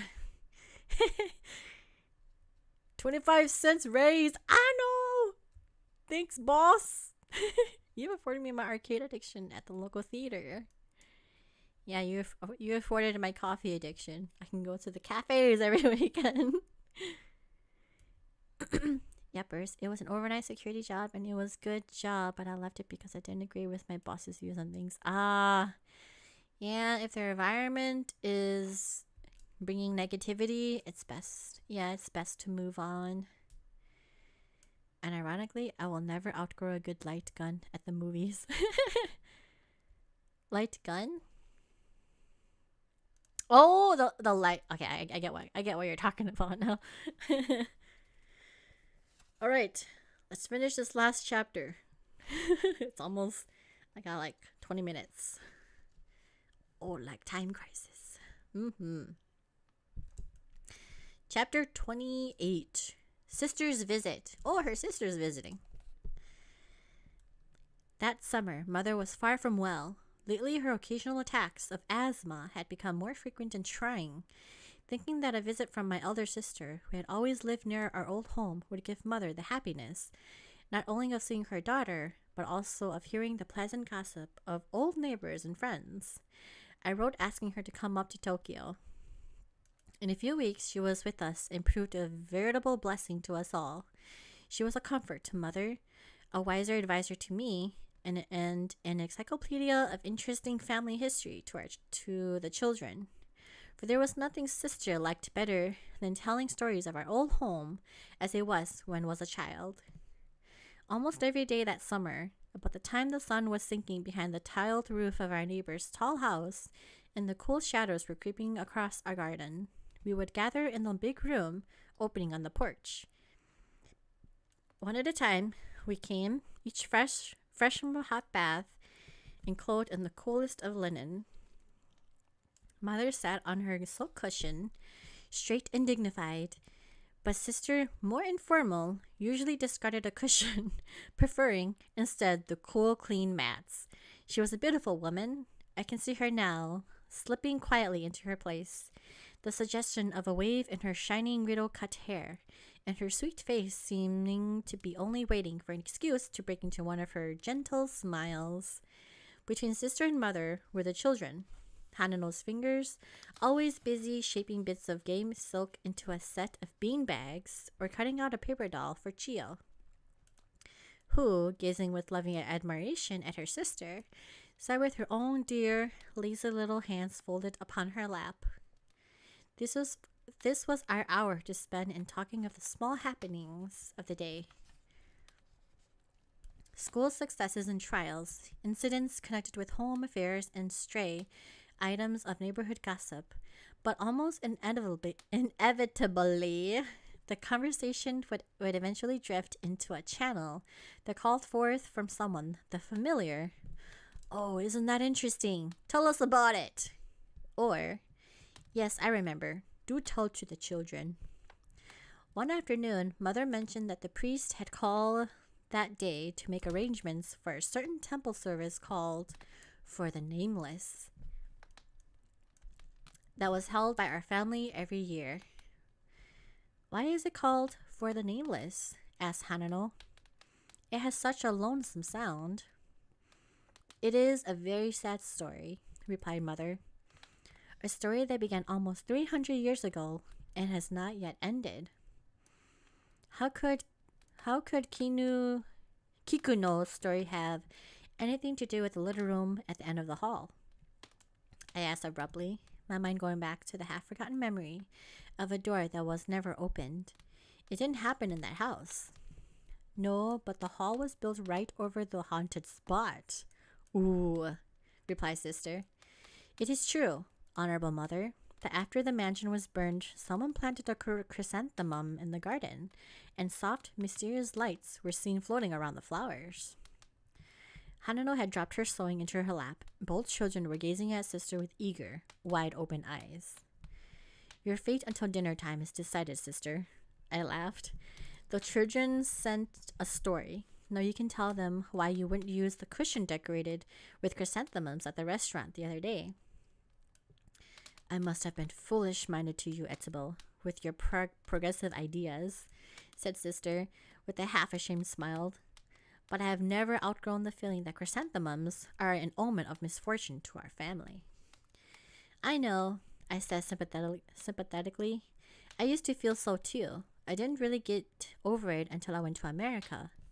The name Mary is as common there as Kiku is here, but I had associated it only with sacredness and dignity, for it is the holiest name for a woman in the world.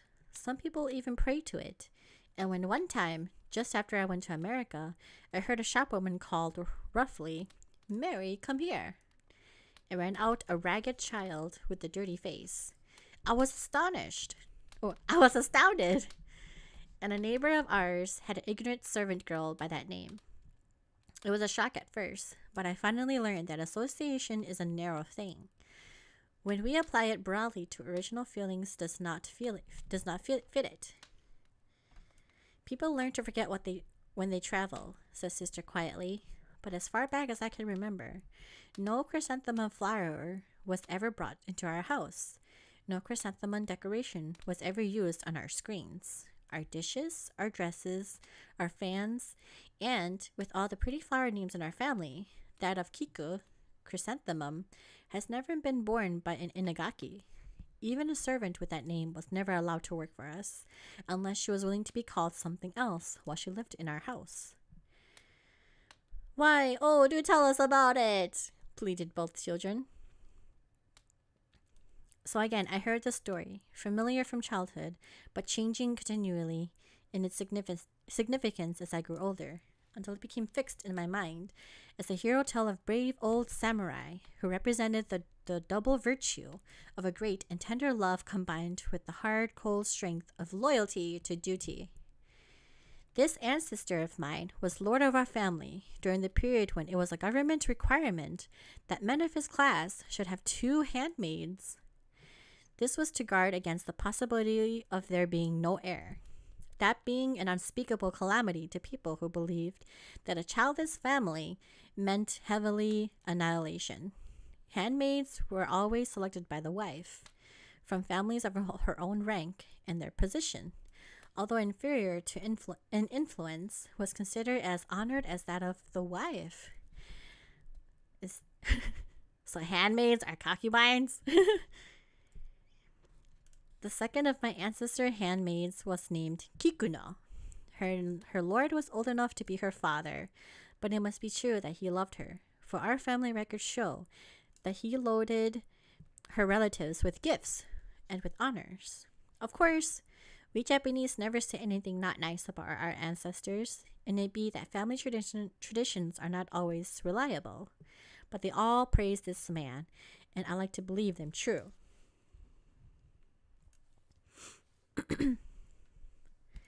Every house of noble class in those days was divided into the home department ruled by the mistress, where there were only women attendants, and the lord's departments, where every branch of work was done by men. For delicate and artistic duties such as tea serving and flower arranging, graceful youths were chosen who dressed in gay garments with swinging sleeves like girls, and wore their hair in an artistic crown queue with fluffy sides. Among these attendants of my ancestor was a youth who was an especial favorite. He must have possessed both rank and culture, for he was the son of his lord's greatest retainer. Although the departments of the lord and the mistress were entirely separate, there was a daily passing back and forth on formal errands, and also many gatherings for duty or for entertainment, in which both men and women took part. On these occasions, the gentle Kikuno and the handsome youth were frequently thrown together. She was only 17. Her lord was twice her age, and his thoughts were of war and its grim duties. The gentle, soft-voiced youth, whose talk was of poetry and flowers, won her heart, and it was the old story of Lancelot and Guinevere. We have no reason to believe that any real wrong was in the heart of either. But a Japanese girl was taught from childhood to subdue self, and when she married, and to become a handmaid was one type of marriage, she was expected to live with no thought of self at all.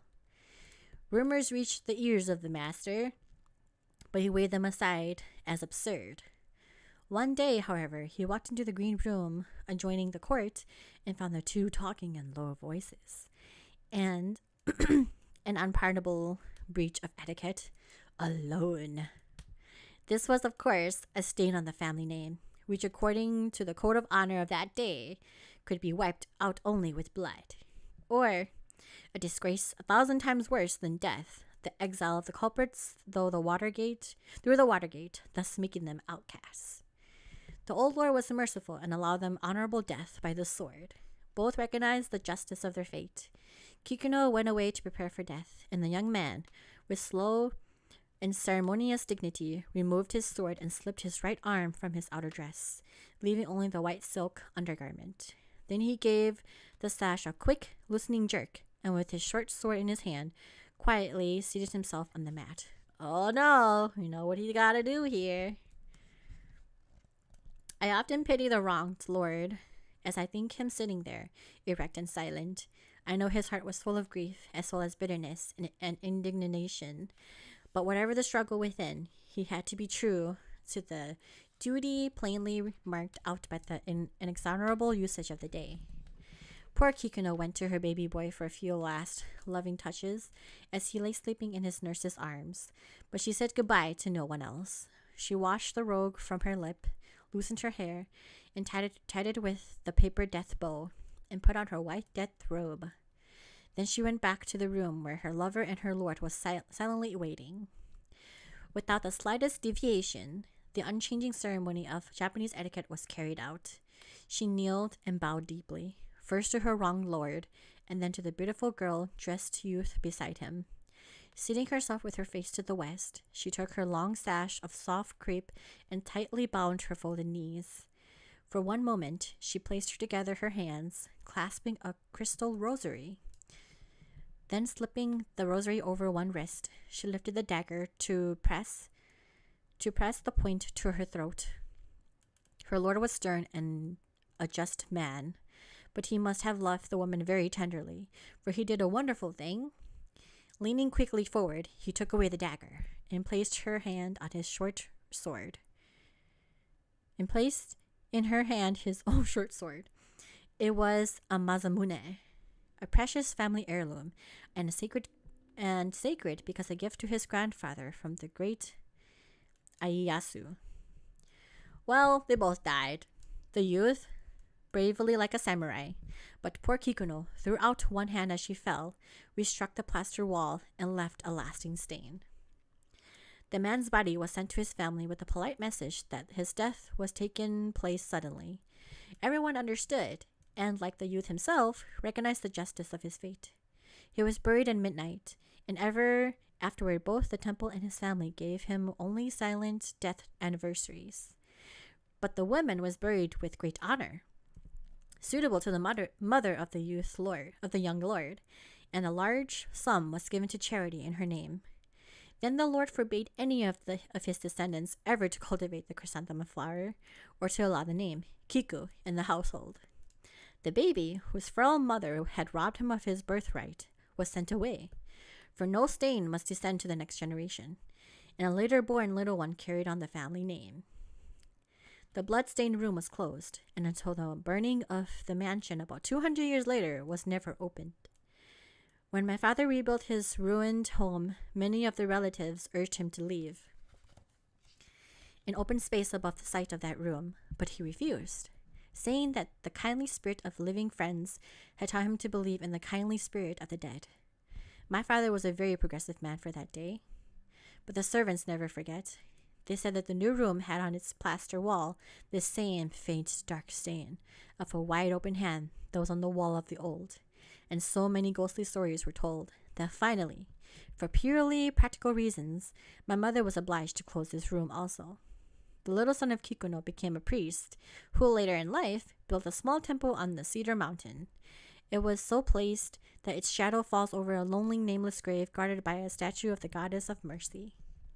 But the memory of love and pity cannot die. For almost 300 years, my stern old ancestor had lain among his people in his extravagant bed of vermilion and charcoal. And for almost 300 years, the descendants of the name, whose honor he upheld have, in respect for his unpressed heart wish, held each year a sacred service in memory of the Nameless.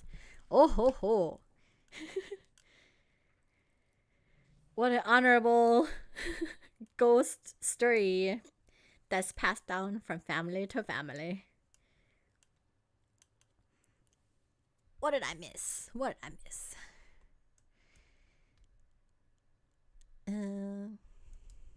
Experience is what I wait for. Is Kolya pick up Rumi, Palm Star? Saying I heard once, you quit the management, not the job. I think that holds true for a lot of people. That is true. Yes. If the management is crap, I'm gonna go. Never got much of Time Crisis, but I had Silent Scoop. That's very makes sense. Austin Bernie, back. Welcome back. A car hit a power line. Our power should be back about 10:45. Ah, that's good news. It's good that it's getting taken care of. I actually never met a woman named Mary or Maria. Oh, really? I think I've met a few Mary Anns, a few Marias. Howdy. Pretty good, except no power. I finally rested up from the mountain trip. Nice. Good to hear you're able to get some rest after your trip. Well, it's kind of dark. Well, that's a way to go out. Yep. It's so weird back in the day.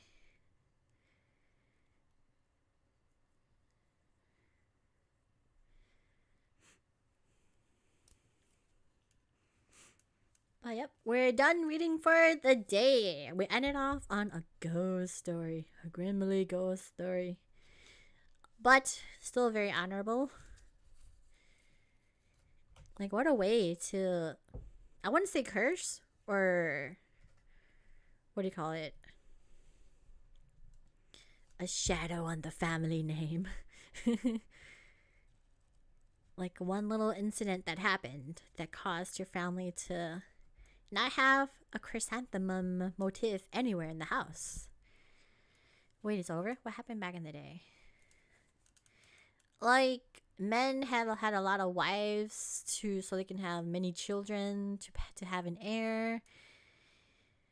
And even though you may be like a mistress or a concubine, if you have an affair, then you have to die. Spooky story. Oh yeah. What stories can I tell you guys? I try to stay away from scary stories. Because I'm by myself a lot. Power just came back on while I was typing. Ah, good! I'm so glad. Now you don't need the piles of blankets. To give you a bonus tale, Kuro, I woke up and went to make breakfast. The family rabbit somehow unlocked the cage, so I spent morning tracking down. Oh, baby bunny is fluffy yet fast, sorted them. Oh, that's so cute. I really want a rabbit, but I have my dog, and I don't want my dog killing my rabbit because he has killed many wild rabbits before. But I do want a pet rabbit in the future. But that's so cute, the baby bunnies. Made me think about dynasties.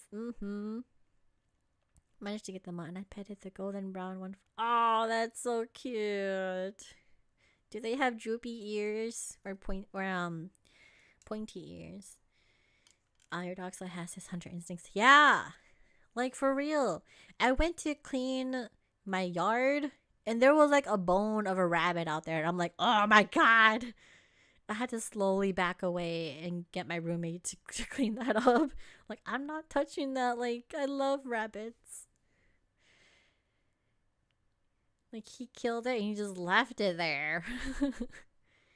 And one time, he came to the sliding door. He had something in his mouth. And I'm like, oh, did you bring me something? And I looked, and it was a bunny's foot. I was like, no. Our family dog, a greater Swiss mountain dog, got along fine with the rabbits. Also a chicken. Yeah, my dog is like a big dog, so he will chase and kill any small animals. He's gotten a few moles. He even got it's the tip of my tongue. Those animals that freeze up when they're scared. Possum? He got a possum before too. Why do you want a rabbit? They'll eat your cables. Because rabbits are so cute. Pointy ears. Oh, so cute. All are white with blue or red eyes. Safe for this brown one. He looks like a dust bunny. Oh! Oh my goodness. Sadly, we can't get a dog because we have a major highway in our front. Oh! Sorry. Yeah, sadly, that's how my brother lost one of his dogs. He had a puppy. It was not even for a full year. And he lived on a busy street like that.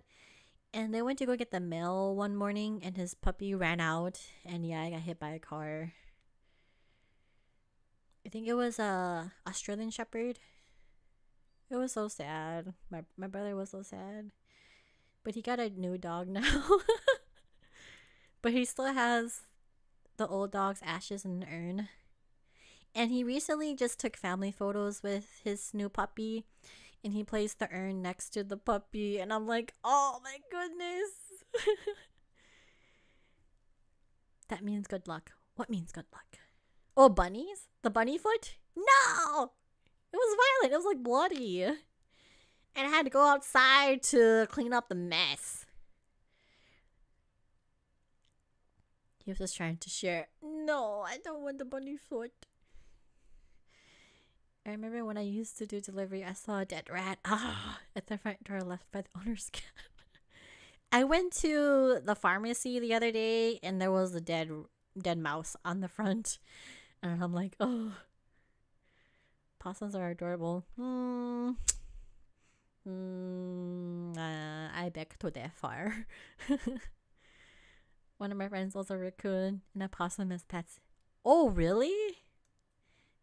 Are they friendly to each other? We do have a fox that comes to the house every now and again. I'll try to feed her when I see her. Oh, is it those red foxes or orange foxes? I know. Oh, yeah, I get it. I get it. Puzzles are nature's cute trash cans. One of my nieces is crazy about raccoons, and she's been asking for a raccoon pet too. She's a red fox. Oh, so cute. They are two of the most friendliest pets I've ever met outside of my big orange cat. The possum and the raccoon love each other. Oh, like they have been best friends since day one. Oh, that's so adorable.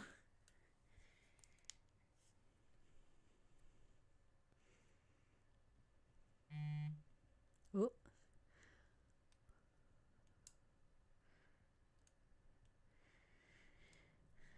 Alright, you guys. I gotta go. I just got a text from my roommate. I gotta go pick them up. Does the cat eat lasagna? Yeah, I'm sorry that I have to end this abruptly, but I have to go pick up my roommate. And I will be playing Stardew Valley again on this Saturday. It will be in, at 2 o'clock Central Time. And then I'll be doing the Christmas hangout on Sunday at 1 p.m. Central Time. I like chicken parmesan. I like chicken parmesan too. I'm going there right now. Oh, sure. Thanks, Monster. Tell them to walk. No, it's really far. Can you make rescue them in their baggage? Yes, I will. Feliz Navidad. Oh, gracias, gracias. Alright. Thanks for hanging out with me, guys. I hope you guys enjoyed the story, and I'll see you guys on Saturday if you want to come join some Stardew Valley fun. Sayonara, Kuro. I enjoyed the stream for what I was able to watch. Thank you for coming, Austin. Thank you. Kuro's at the airport, and the staff look at her. We're sorry, but your friend is in another airport. Don't scare me like that. There's like 2 terminals here. What if I went to the wrong terminal? Bye. Have a good night. Yeah, thanks everyone. Have a good night. I'll see you on Saturday if you stop by, alright? Be good, be safe, be healthy. Bye.